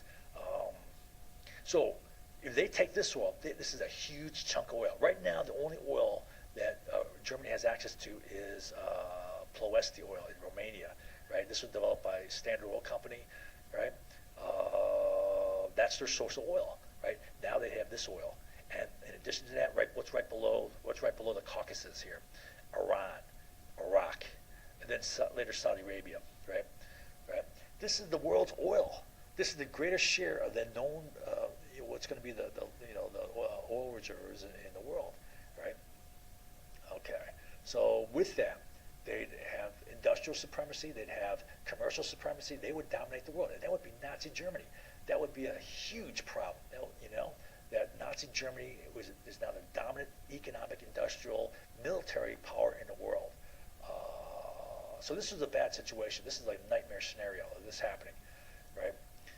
All right, so it's critical that we get in the war. It was critical that we get in the war once they took all Western Europe, and now this is even worse. And so the FDR administration, they're keenly aware of this. Okay, so then June 23rd comes along. This is when Ickes writes to Roosevelt, they might develop from embargoing oil to Japan. Such a situation is making it not only possible but easy to get into this war in an effective way. Right, so they're looking to get into the war. Then in July 19th, Admiral Turner, he had been tasked to do a study on what would happen if we cut off oil to Japan, and then he reports The report was dated July 17th, but I guess from my understanding, it was given to it was submitted July 19th, right? U.S. Navy Chief of War Plans, right here, Navy Chief of War Plans, Admiral Turner, right? Had been tasked to do an analysis on the effect of cutting off oil to Japan. On July 19th, he reports, quote, "It is generally believed that shutting off American supply of petroleum will lead promptly to the invasion of the Netherlands East Indies by Japan." Right? It seems certain she would also include military action against the Philippines, which would immediately involve us in the Pacific War, because the Philippines was U.S. territory. That's where our naval base is, but it was also U.S. territory. We took that during the Spanish-American War. Before Congress, he testified, quote, "I believe that the embargo of oil would make war certain between the United States and Japan." All right, so he testified that, after the war, that at the time I believe that embargo of oil would make war certain between the United States and Japan, and he says it right here in his report. Right, we're going to be at war. Right, so this is the Chief of Naval War Plans saying it. Okay, Japan already said, So Roosevelt was told by Grew that we cut off oil. We're going to go to war to Japan. They're going to attack, right? Then the Japanese, warned Washington, right? It's reported in the papers, right? You cut off oil, right? We're going to war, right? And then July 19th, Admiral Turner, the Navy Chief of War Plans, reports, yeah, cut off oil. We're going to war, right? July 23rd rolls around, and there's the first of 29 intercepted messages clearly showing Japan's desperation over oil supplies, right? There's 29 messages where they're like panicked over oil, right? On July 24th, you get the first of 5 intercepted messages in which Japan fears that the embargo of oil would bring war with the USA.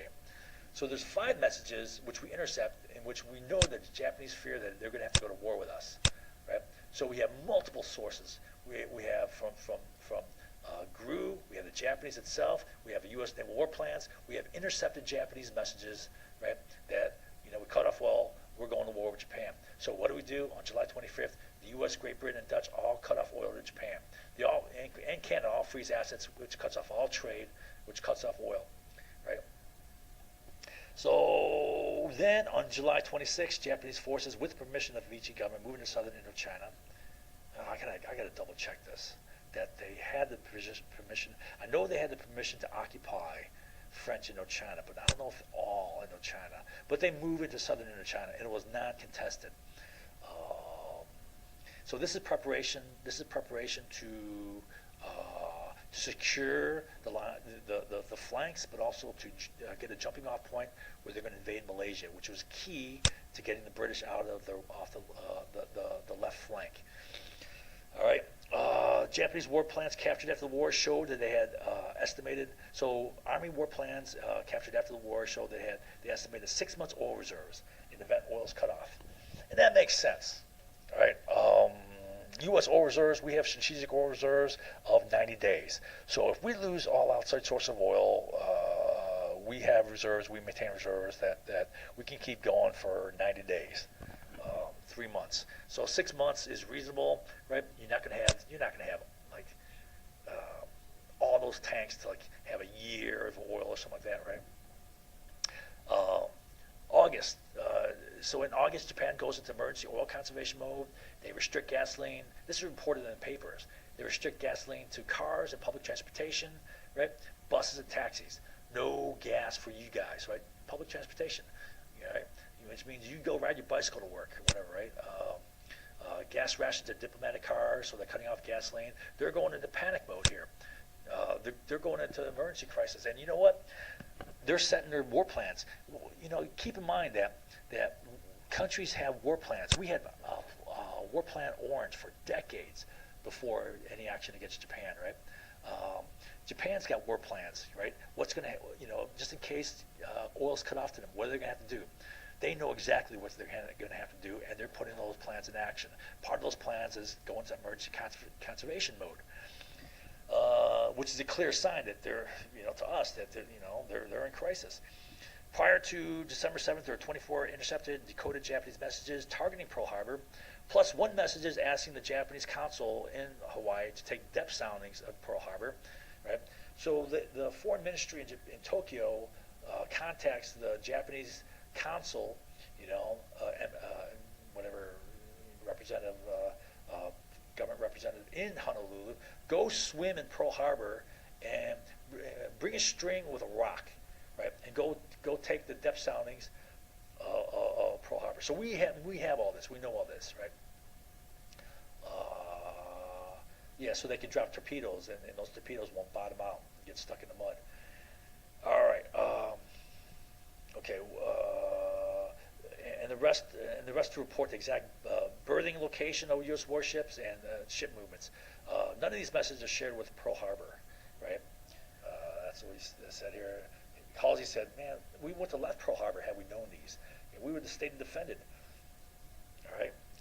All right, so now September 11th rolls around, and FDR issues open shooting orders in both the Atlantic and in the Southwest Pacific. Atlantic against German submarines. So this is before declaration of war. This is before Pearl Harbor. The FDR says, go open fire, shoot away. And that resulted in a number of engagements between German submarines and U.S. destroyers. I think there were 4 incidents, as I recall, between U.S. destroyers and German subs. All right, so that's clearly action. We're getting ready for war here. We're taking actions. Now this is actually acts of war, right? Although it turned out to be incidents that maybe went below the threshold for Germany to declare war, and from what I read, Hitler just berated. He grilled these submarine commanders, right, who were war heroes. These guys were incredible war heroes, right? And he just berated them, saying, "You idiots, right? You're gonna get us into war, just like World War One. That's exactly how we got to World War One, right? And you don't want the U.S. You don't want to go to U.S. against a war with the United States, who is the greatest industrial power in the world, right? You're looking for a serious ass kicking, right? If you go to war with the United States, it's going to be bad, right? So he was trying to keep U.S. out, right? And he's berating his submarine commanders. Don't engage with them. Anyways. FDR signs the Moscow Protocol authorizing Lend-Lease. Okay, so this is October. Yeah, I was right. It was October. Authorizing Lend-Lease to USSR, right? So now we start shipping weapons, aircraft.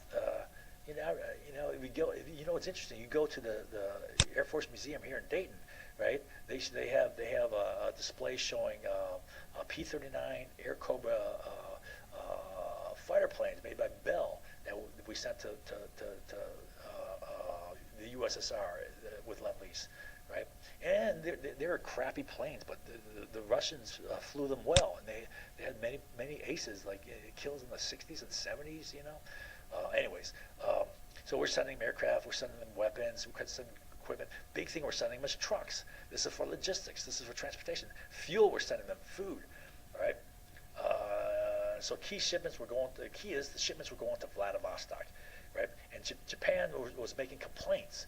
If you look at the documents, the message, Japan was making formal complaints to the U.S. about ship passage between their islands, right?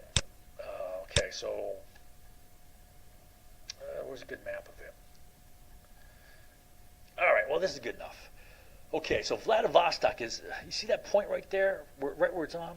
Maybe I'll put an arrow there.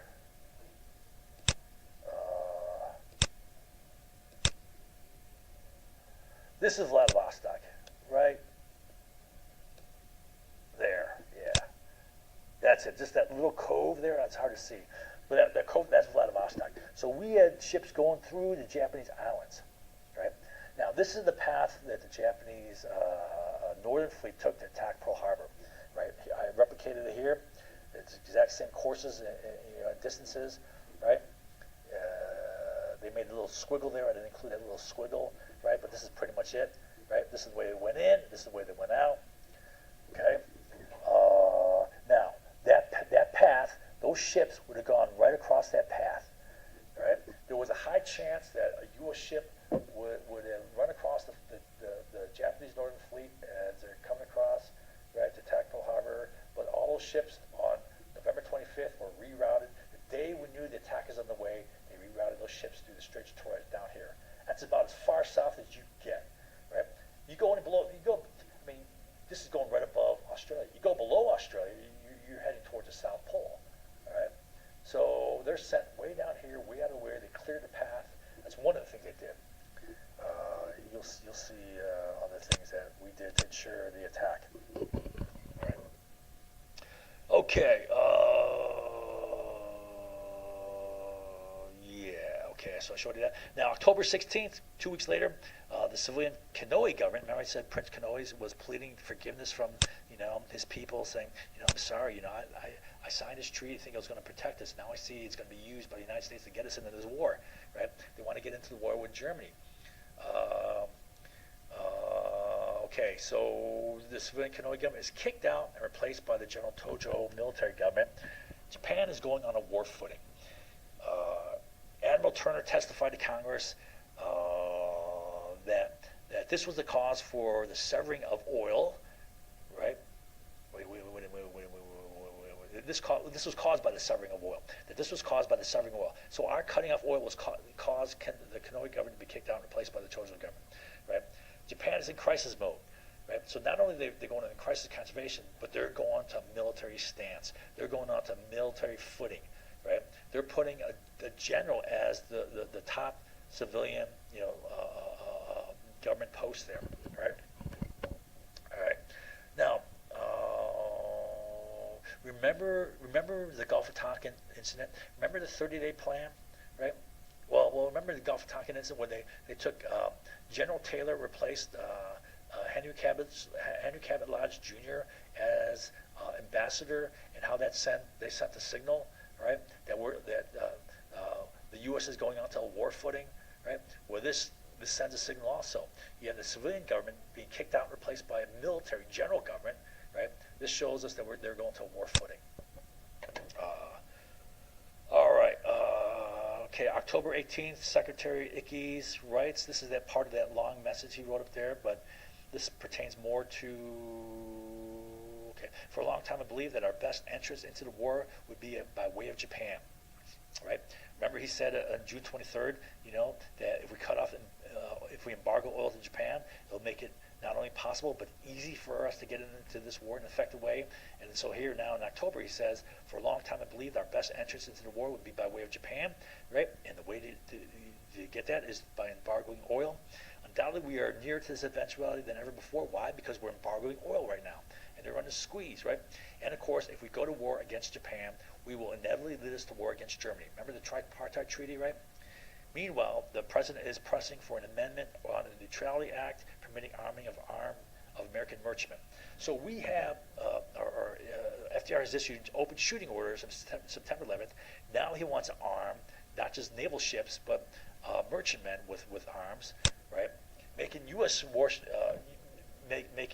U.S. merchant ships into effect combatant vessels, right? Which changes everything with the international law and peacetime, so forth, right? So we have open shooting orders, and now we have arming of merchant ships. He wants to arm merchant ships. Shows that we are unquestionably wanted to get into war, and the best way was to provoke Japan to war. All right, so November 5th is the first of 7 intercepted and decoded messages from the Tokyo Foreign Ministry to the diplomats in Washington. So they're going from Japan, Tokyo, sending messages to the foreign ministry in Washington, their ambassadors, right? Begging them to get things resolved before November 25th. So this is their deadline. There's 7 messages repeating this deadline, or 7 messages referencing this deadline. And this is one of the messages. Well, they said this, because things are automatically going to happen. That was their quote. Things are automatically going to happen. And they knew that meant war, right? So this is what I'm thinking. The military informed the foreign ministry, hey, listen, you better get your stuff done. Get oil back before November 25th. Otherwise, quote, things are automatically going to happen. We're not going to tell you what, because we want to keep secrecy here. We want to keep, limited information so word doesn't get out, right? But, you better know. And they know. The Japanese foreign ministry aren't stupid. They know that means military action. They know it's crunch time in their country, and that the plans are to go get oil, right? Which means war. And here's how the Japanese. Here's an example how desperate they were, right? And this is a diplomatic communication, right? And you see that, this is not formal, what do you want, dispassionate language. Please understand this thoroughly and tackle the problem of saving the Japanese-United States relations from falling into a chaotic condition. Do so with great determination and with unstinted effort. I beg you, right? They know bad things are happening, and they who wants to go to war with the United States, right? You have to be stupid, and they weren't stupid men.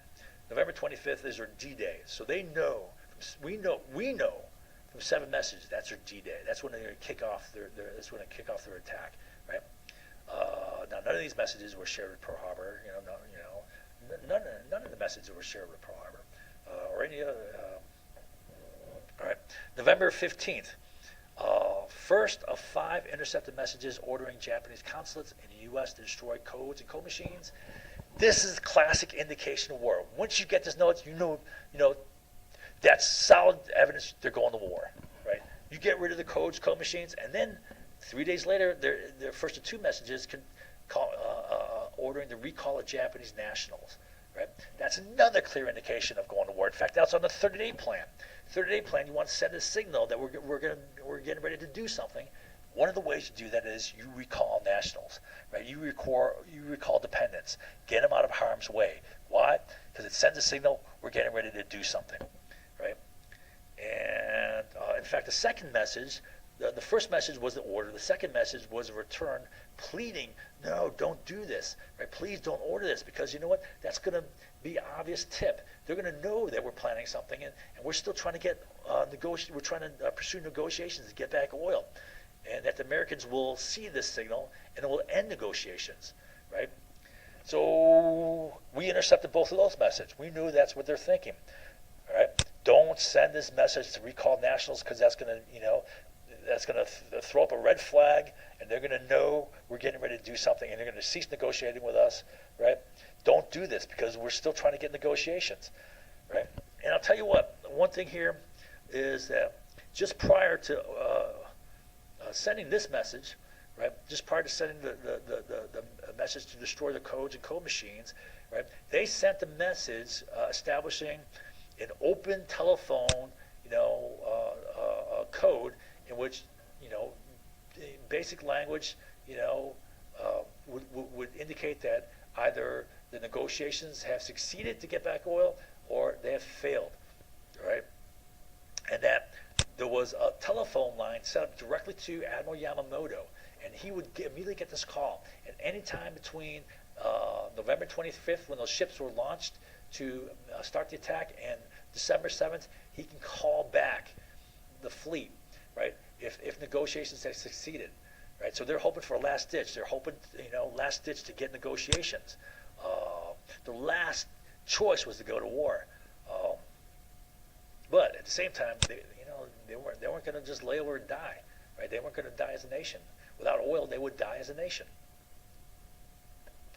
All right, so November 25th rolls around, all right, and we know this is their deadline. We know from 7 messages that this is their deadline to get things done.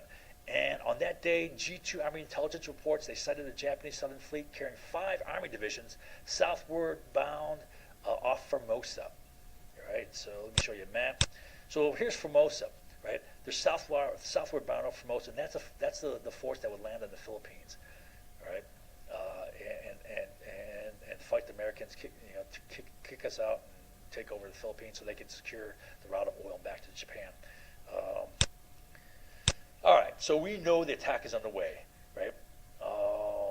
Now, how do they know 5 Army divisions? I'm trying to think, well, how would they know 5 Army divisions, right? Well, you can estimate upon number of ships, right?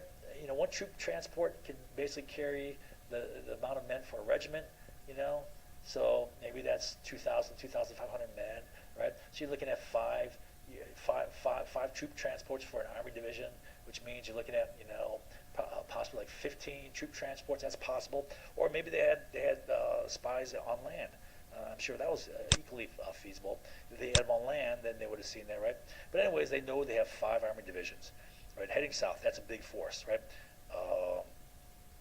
the entire Japanese Northern Fleet. So on the same day, the entire Japanese Northern Fleet goes radio silent after 2 weeks of extremely high radio traffic.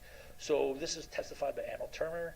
He said that for 2 weeks prior to November 25th, there was high radio traffic coming from the Northern Fleet, which is the fleet that attacked Pearl Harbor. So the Southern Fleet left from down here, Northern Fleet left from up here, right?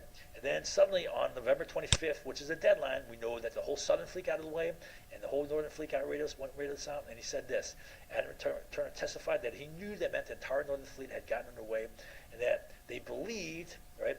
He said, many naval officers believed that there was at least a 50-50 chance it will attack Pearl Harbor or set up a blocking action in the mandates, right? So here, the Mandate Islands are islands that were mandated or given to Japan, which belonged to Germany prior to the end of World War I. But after Germany lost, they were taken from Germany, given to Japan, because during World War I, Japan was allied with the U.S. and Britain and so forth, right? So they got these islands off here, right? These are Japanese islands. And he said that he thought that at least 50-50 chance to attack Pearl Harbor or set up a blocking here. Blocking for what? What's the purpose of attacking Pearl Harbor or blocking? To prevent our Navy from blocking their invasion of the Philippines, and then furthermore blocking, interdicting the transportation of oil. Right? They had to neutralize our fleet. Right? Okay. So let's see here. So but here's the thing. He said at least 50-50 chance of attacking Pearl Harbor. Right? But however, there were 24 messages targeting Pearl Harbor. Right? With 24 messages targeting Pearl Harbor, I'm thinking, maybe it's a little bit more than 50-50, like, more than 51-49, right? Maybe it's more like 60-40, or maybe like 70-30, or maybe an 80-20, with 24 messages targeting Pearl Harbor. But anyways, they knew clearly Pearl Harbor was a target, right? Did they warn them? No. Attack is on the way. Did they warn them? No. But instead, this is what they did, right?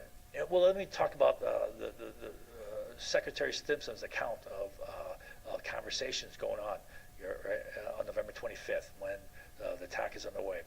Right? November 25th, 1941, Secretary War Stimson testified to Congress before congressional investigation concerning the proceedings of the White House meeting at 12 o'clock on November 25th, 1941. At the meeting present were FDR, Secretary of State Hull, Secretary of Navy Knox, General Marshall, what was he? He was a top Army general. What was the position called there? I forget now. Chief of Staff, or I don't know. Admiral Stark, who was Chief of Naval Operations, Secretary of War Stimson were all present there.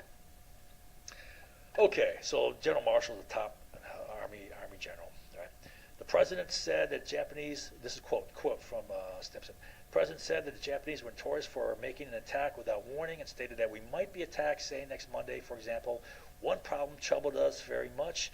If you know your enemy is going to strike you, right? They know the attack is on.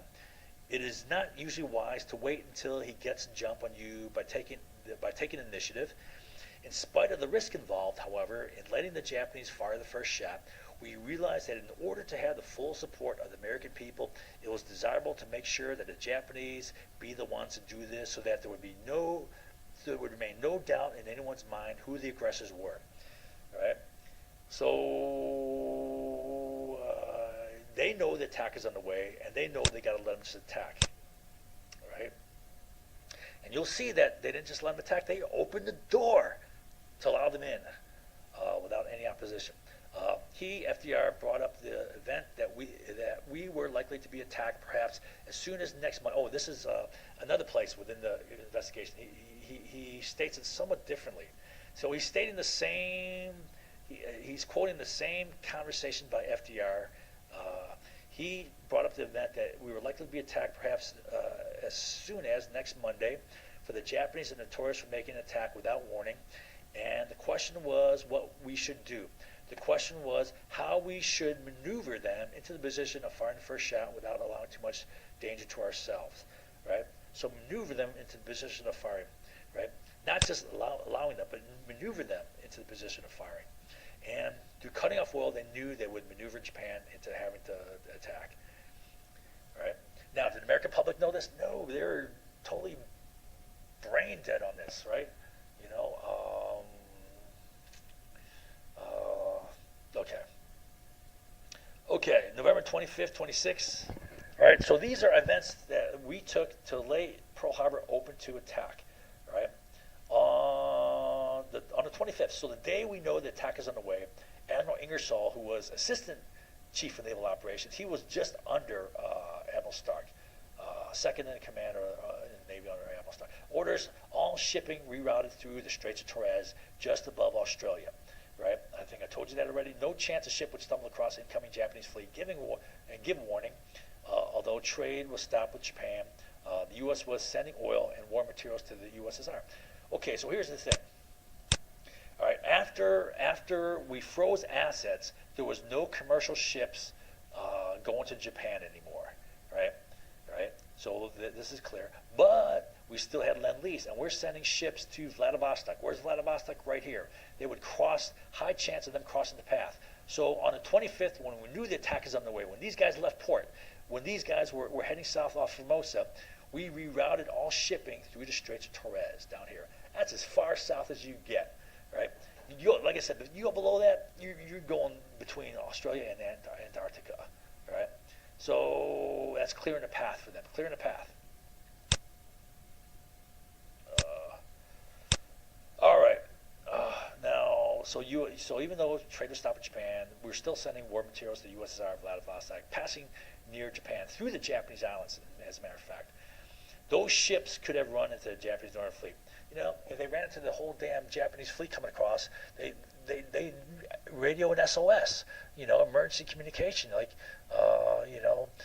SOS, SOS. The whole damn Japanese fleet is heading your way. Okay, so next day, Admiral Stark orders the two aircraft carriers, USS Enterprise and USS Lexington, that were patrolling waters northwest of Hawaii. It was anticipated for decades. Who said this? I can't remember what the admiral said this.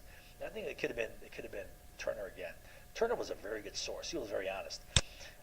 Like I said, Stark was very mum and elusive, but Turner, was very honest during the investigations.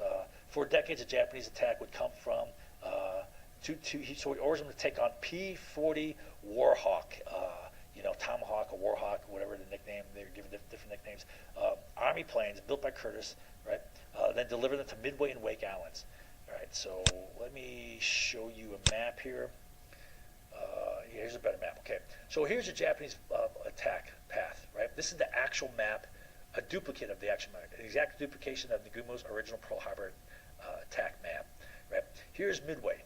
All right, this is where the Lexington is sent to. This is where Wake is sent to. Why did Japan take this route instead of going a straight route?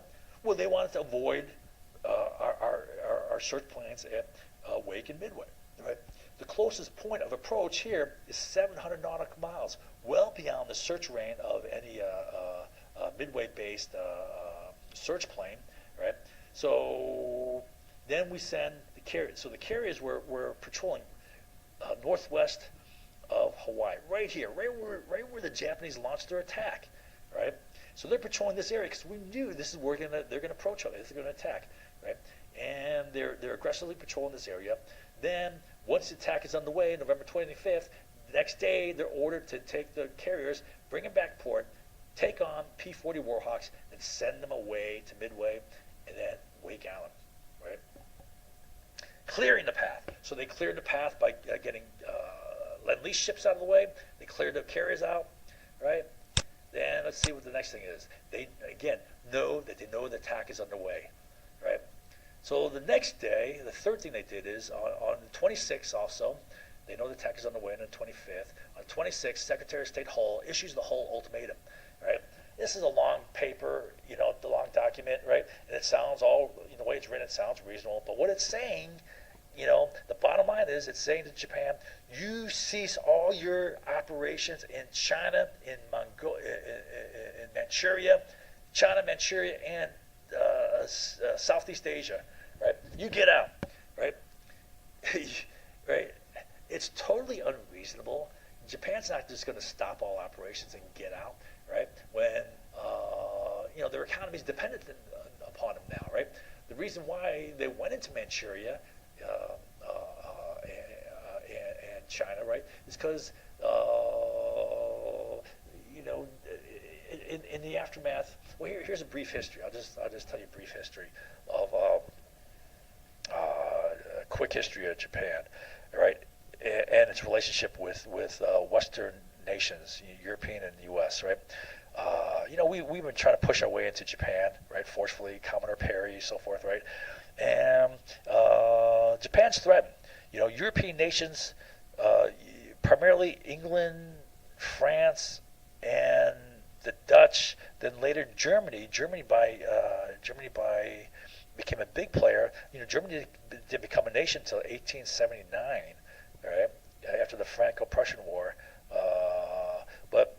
So Germany was a latecomer, but the Europeans are pushing in, are taking over Asia, right? They're colonizing it, basically, taking over and controlling Asia. Now, Japan was the only nation that really held out, and they felt threatened. And they felt so threatened, and I think it was 1868, they had the Meiji Restoration, where they overthrew the existing shogunate government, right? The samurai-based, warlord government, and they replaced it with the emperor, right? And it was they took on they basically reconstructed their society and their government with everything Western. They decided that the only way we're going to hold off being taken over by the Europeans is to become just as European as them. So they took on American economic practices, American market practices. They took on German education system. They took on a British parliamentary government system, right? And then they took on French Navy. The first purchases of warships were French naval vessels. Then later on, they went to British. The British, were probably the best manufacturers of warships back then, right? Then they purchased British warships, closing on the end of the century.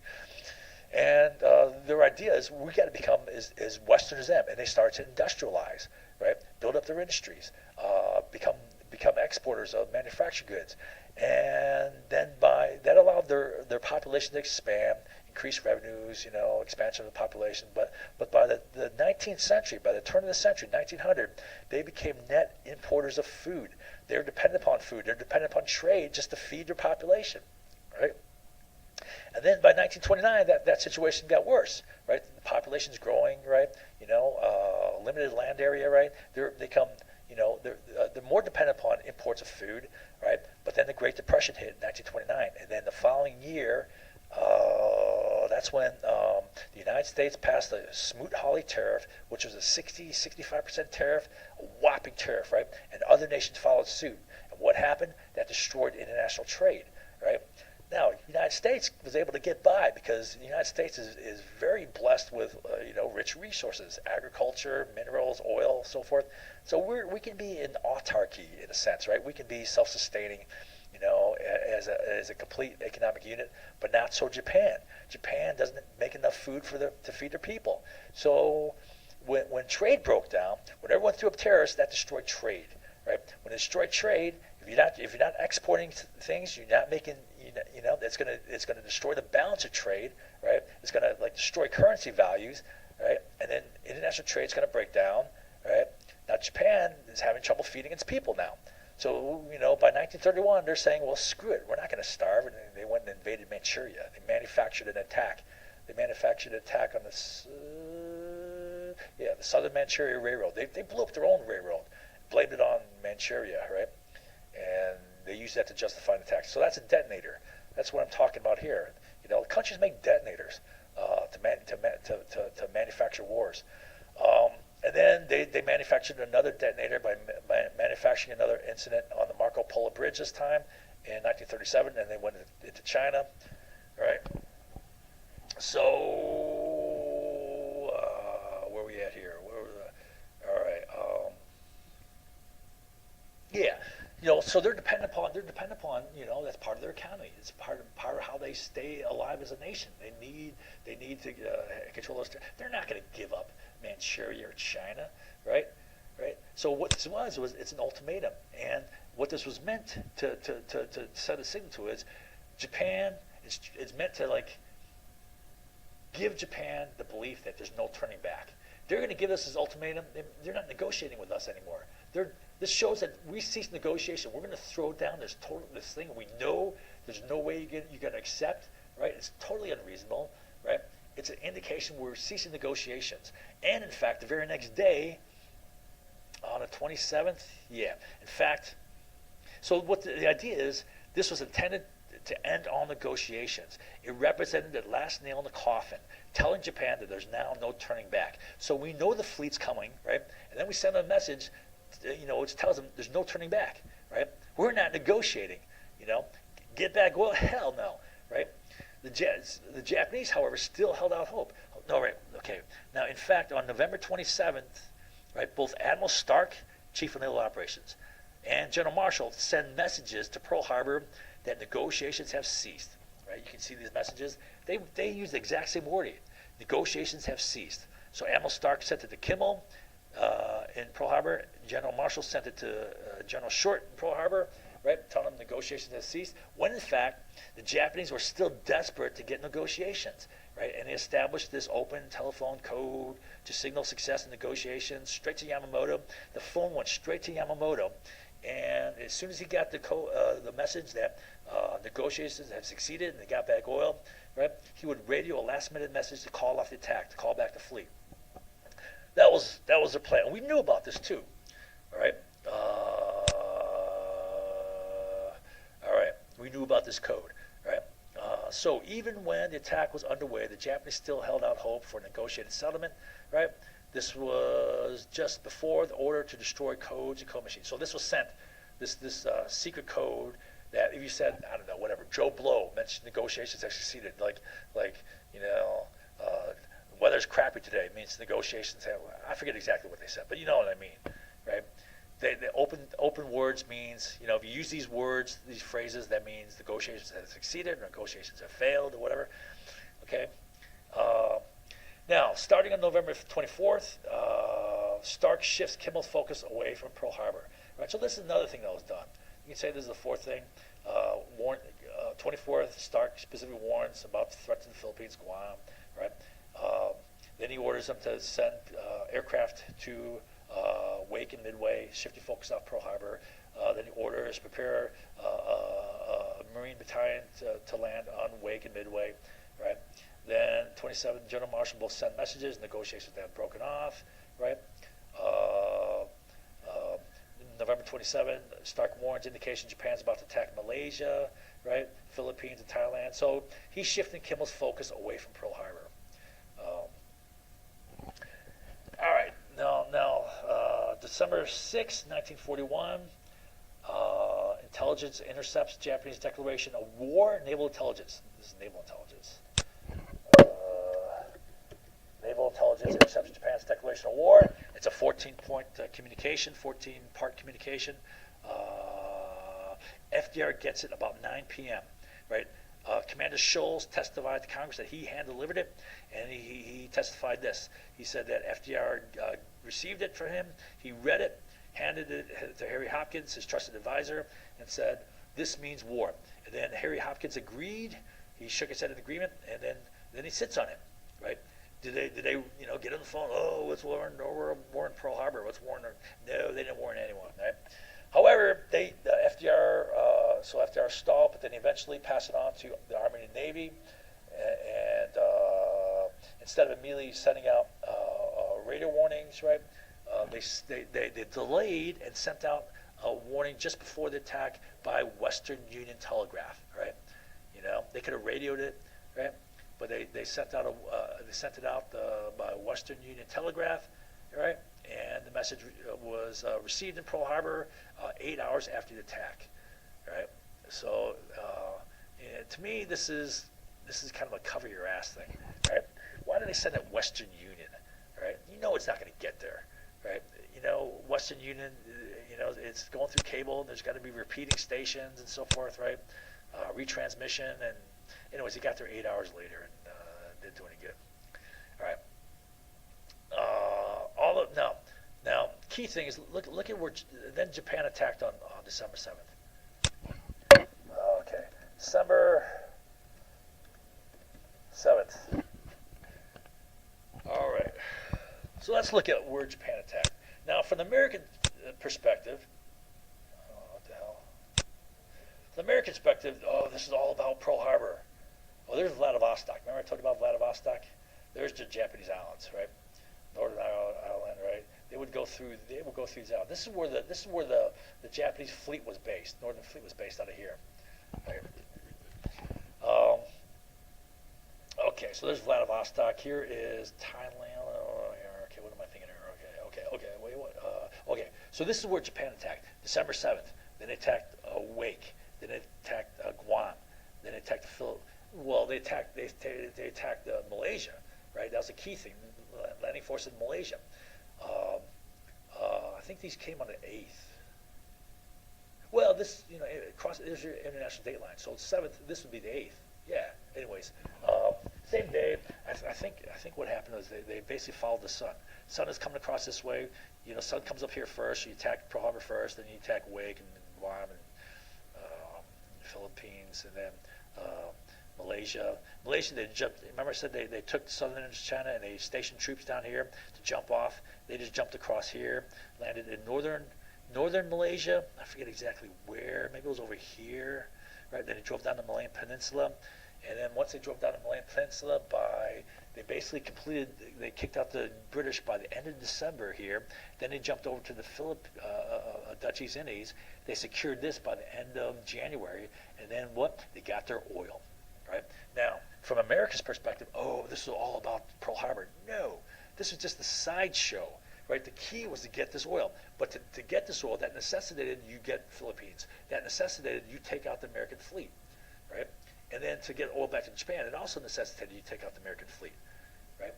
So they had to take out the American fleet, and they thought the best way to do that would be a surprise attack. Right? However, we knew the attack was coming, and we got the carriers out of the way. All right? But also that left Pearl Harbor wide open for attack. Now, here's just as an aside, I'll just add this. All right, the effect of the Pearl Harbor attack was probably worse than anticipated, right? Because I think I haven't seen hard documentation of this, but I'm guessing that the FDR administration, and maybe Stark included, top Navy ammo, they believe that when they're ordered to get the carriers, set the carriers away, they would have brought the battleships with them. Okay, they would have cleared out the battleships, and there'd be only just like a skeleton force left behind. I don't know, some destroyers, marginal targets left behind, right? If they got the battleships out too, right? But what Kimmel said in his book, Admiral Kimmel wrote a book, going through his reasonings. He said this: we're ordered to, make a quick run to deliver these planes to Wake and Midway, right? And he said that I didn't want to drag the battleships with me. One, they would consume a lot of fuel. We had limited oilers, right? Two, those battleships were essentially World War I era battleships, right? They were old, laid down. Keels laid down in like 1917, 1918, launched in 1819, 1920, right? They're World War I era. They're slow. They've only made like between 18 and 20 knots, right? If you look up those battleships, right, you can look up charts, tables that shows their max speed. They had different max speeds due to whatever reason, right? But it was no more than 20 knots, right? Those fast carriers can go like 35 knots. Right, so the battleships would have been a liability. They would have been a drag, right? And plus, they would have taken fuel. So he said, it was better just to leave them in port. We'll make a fast run with cruisers as escorts, cruisers and destroyers, right? Fast cruisers, fast destroyers. We'll make a fast run, right? The battleships would be a liability. They would slow us down, making us more vulnerable. So battleships were left behind, and they got whacked, right? Big disaster, Pearl Harbor. All right. So everything Japan did was to get that oil, Pearl Harbor was really a sideshow for them. Their country, their life of the country depended upon getting oil. All right. So U.S. declares war on Japan. Germany declares war on U.S. on December 11th. Tripartite treaty, right? Okay. Japan captures British Dutch East Indies. They got oil by January 1942. Japan has its oils, right? By the end of January 1942, they got their oil, which is when their 6 months oil reserves runs out. So right in the nick of time, they got their oil. Okay, so here's a summary of the Japanese intercepted Japanese messages. All right, there were 24 messages targeting Pearl Harbor. We knew the Japanese were targeting Pearl Harbor. Right? There were 29 messages that clearly state Japan's desperation over the oil situation. Right. There's 5 messages where they clearly express fears that they'll have to go to war with the U.S. if supply of oil is cut off. Right. There's 7 messages stating November 25th as the absolute deadline. Right. We know that's a deadline. Right. There's 5 messages ordering the destruction of code machines and codes, which is a clear indication of war.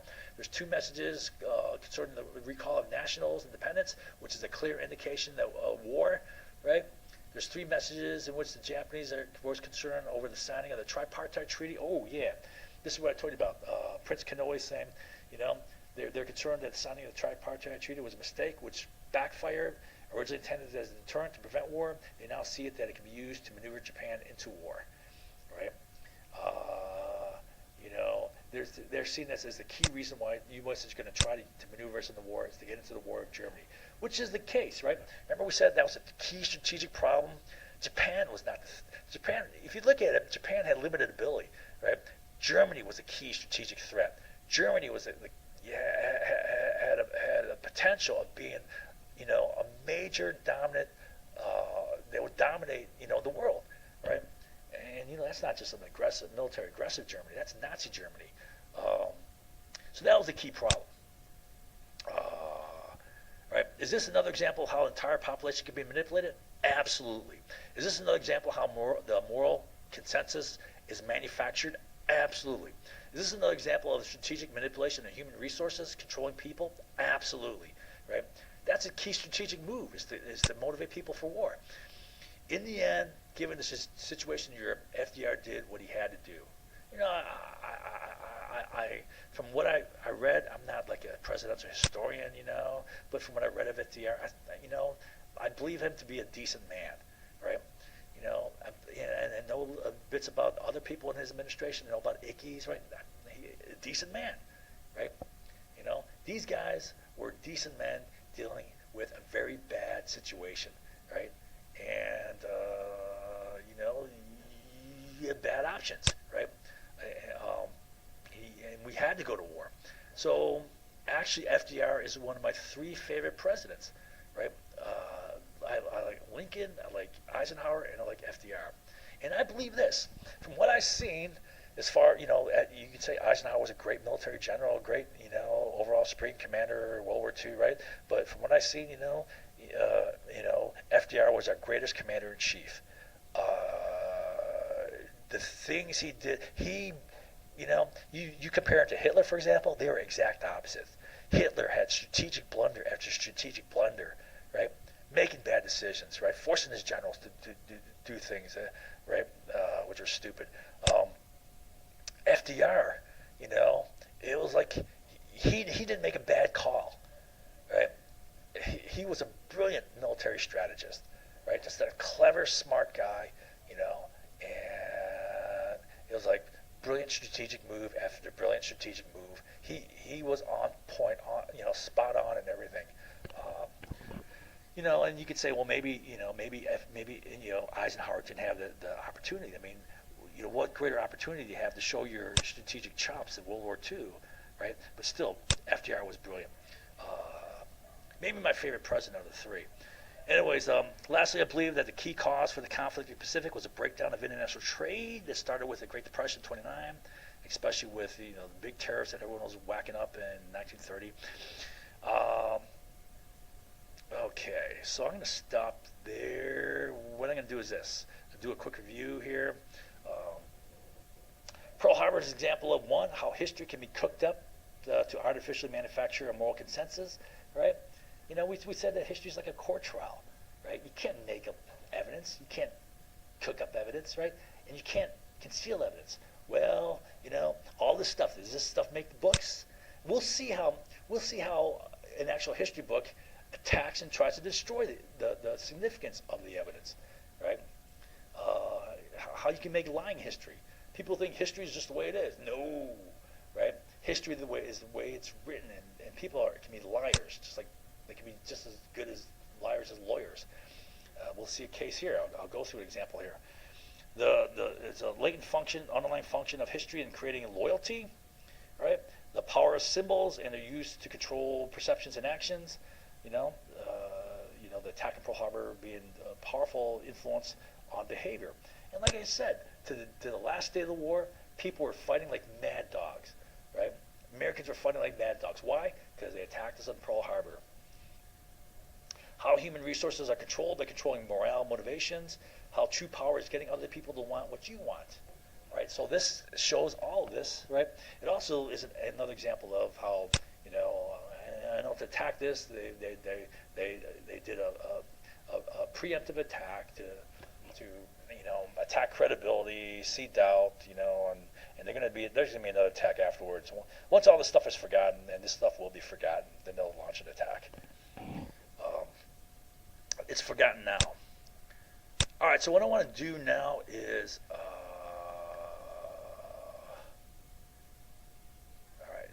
there'll be an attempt to shift social reality. That's going to be salient. Facts are gone. Nothing. Facts. All right, so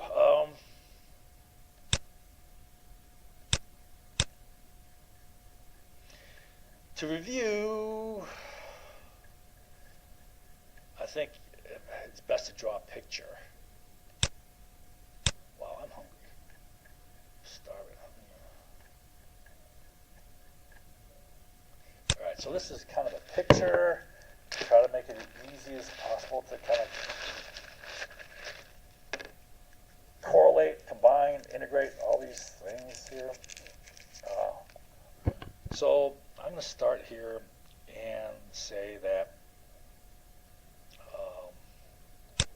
my conclusion is that FDR administration not only knew the attack was coming, but they in fact maneuvered Japan into attacking.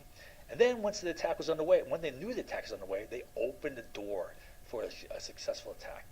I know that sounds outrageous, like, no, not Uncle Sam, no way, right? And people won't believe that,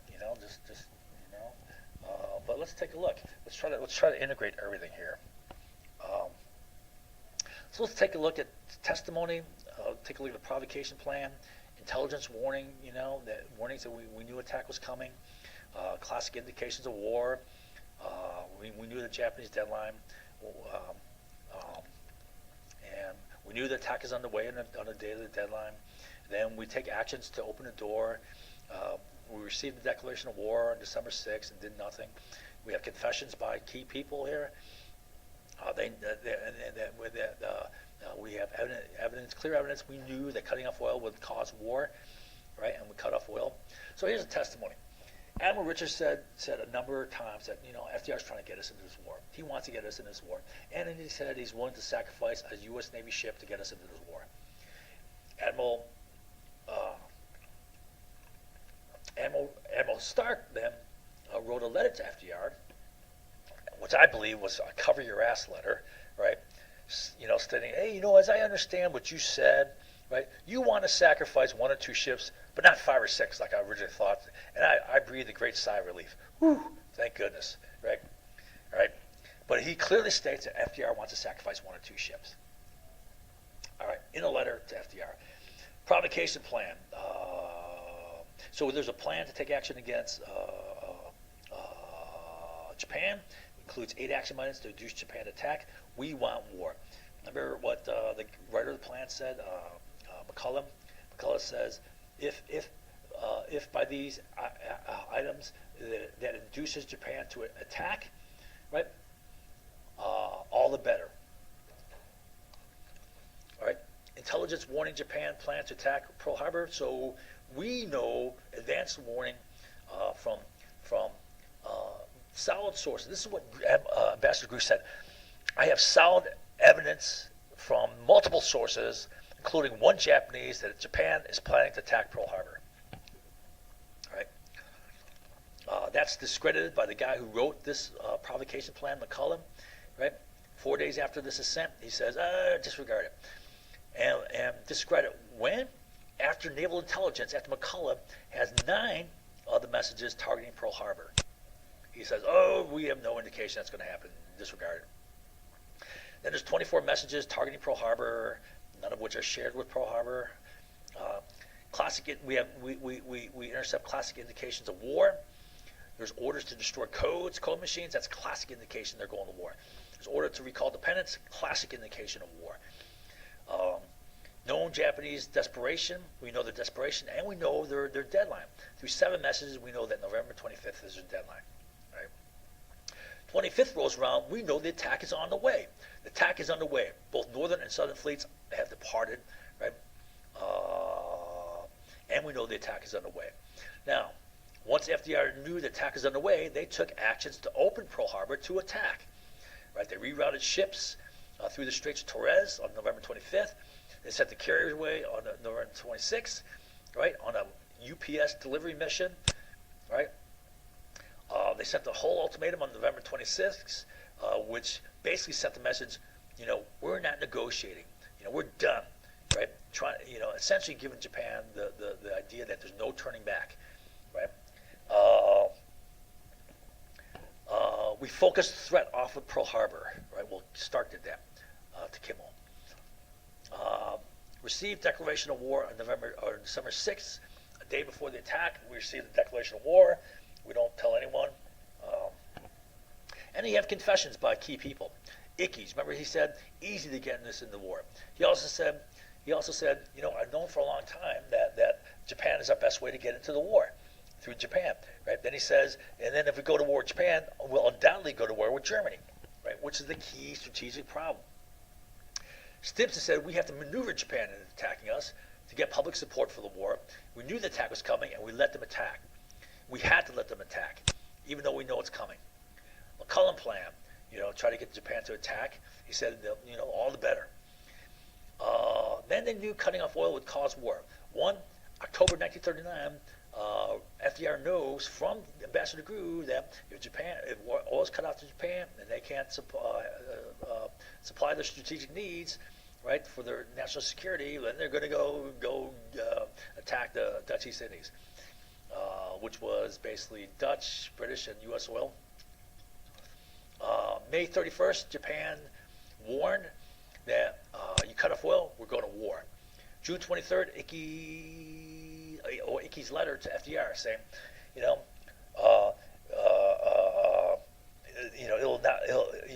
by embargoing oil to Japan, it'll make it not only possible but easy to get into this war in an effective way. That's his wording, pretty much verbatim. June 17th, Admiral Turner's dated report that if we cut off oil to Japan, we're going to war. June 29 messages on Japan's panic over oil. 5 messages, Japan fears war with the USA if oil's cut off. July 25th, U.S. and UK Dutch all cut off oil. Right? And then there's 7 panic messages citing November 25th as the absolute deadline to get things done, right?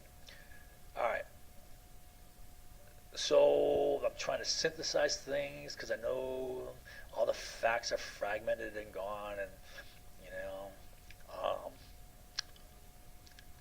all the facts above are clear, unified, and undeniable, unified and undeniable picture. Many of these facts were included in Prang's book, right? So let's see. Well, these were covered, if I didn't highlight them, they're covered by Prang. These are facts left out by Prang. He doesn't cover. He's got a thick book, right? He covers so much stuff, right? How does he not cover these key things, right? He presents only some of the facts, but doesn't connect any of the facts to paint an honest picture.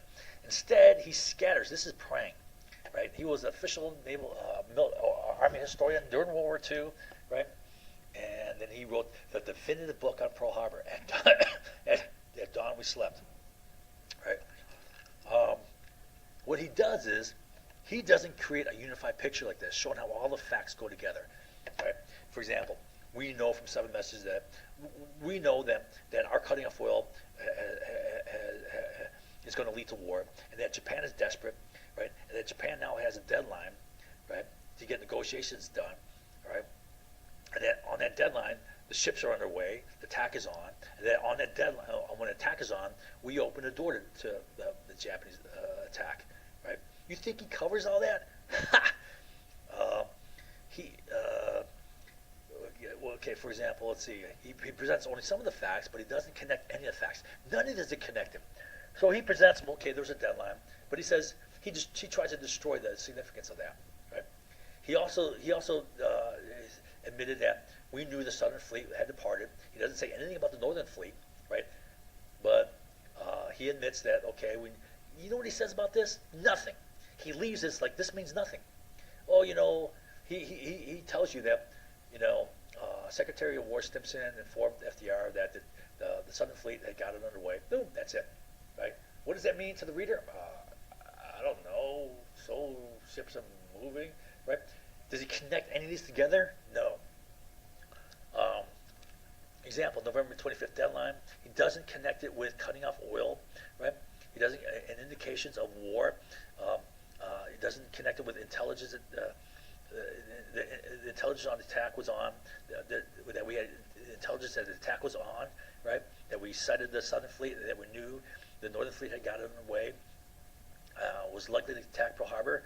Actions FDR team took to open Pearl Harbor to attack. He doesn't connect it with any of these, right?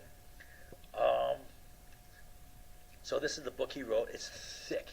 He includes so many facts there. But his goal, as you go through this, is not to show the picture of what happened, but to attack each fact, to show each fact as being meaningless and not significant, right? And then when you get through it, you're like, oh, none of it meant anything, right?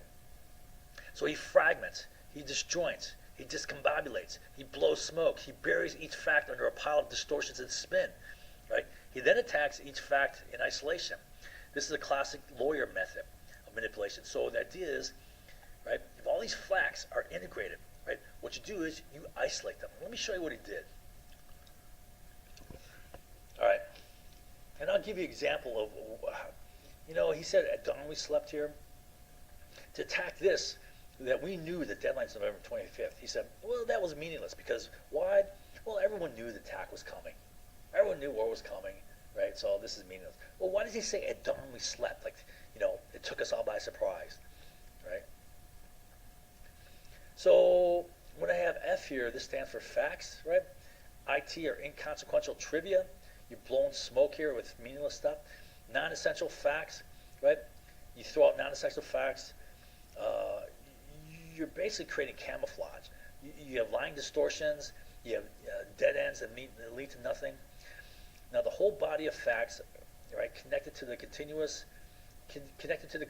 and with each paint a unified, irrefutable, undeniable picture.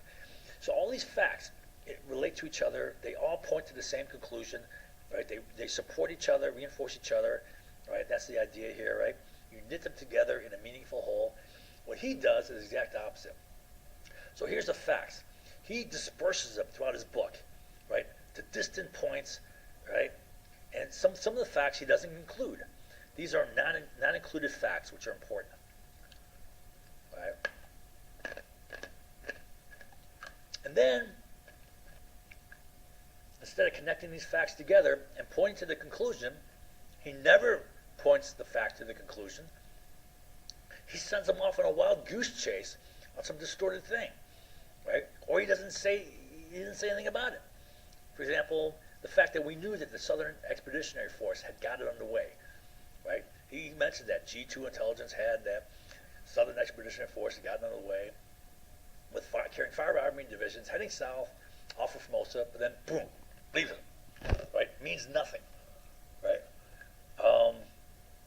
Doesn't connect that with the Northern Fleet got underway. Doesn't connect that with the deadline. In the deadline, he says lying distortion. So here's the let's say this is the deadline. We know that Japan has a deadline November 25th. All And what he does is he says, well, yeah, we knew their deadline, but it really didn't mean anything because everyone knew that war was coming anyways, right? So what the hell, right? Why does he call his book "At Dawn We Slept"?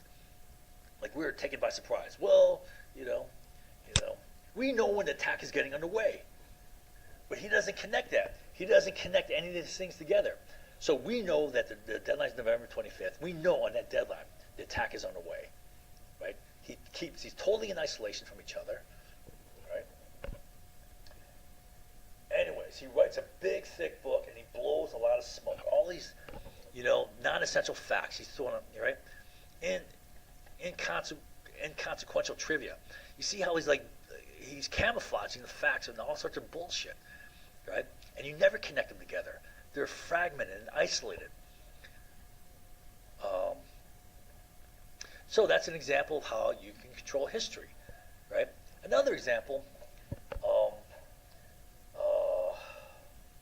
well, there's other examples. There's historical landmines. I don't want to get into that, but I've seen it done where you intentionally, if you want people to disbelieve the facts, well, you write a book of the facts and then scattered among your book, you have things that are blatantly, obviously, easily provable false, and then it discredits, it creates confusion among anyone who thinks about this. It spreads the idea that it's all, conspiracy theory, right? And it discredits any true facts are discredited by the lies, which you intentionally write. I mean, that's the idea behind historical landmines, right? Okay. Now, last thing I want to cover is this is not a new thing. I've studied wars throughout European history, right? Hundreds of years, centuries of European wars, right?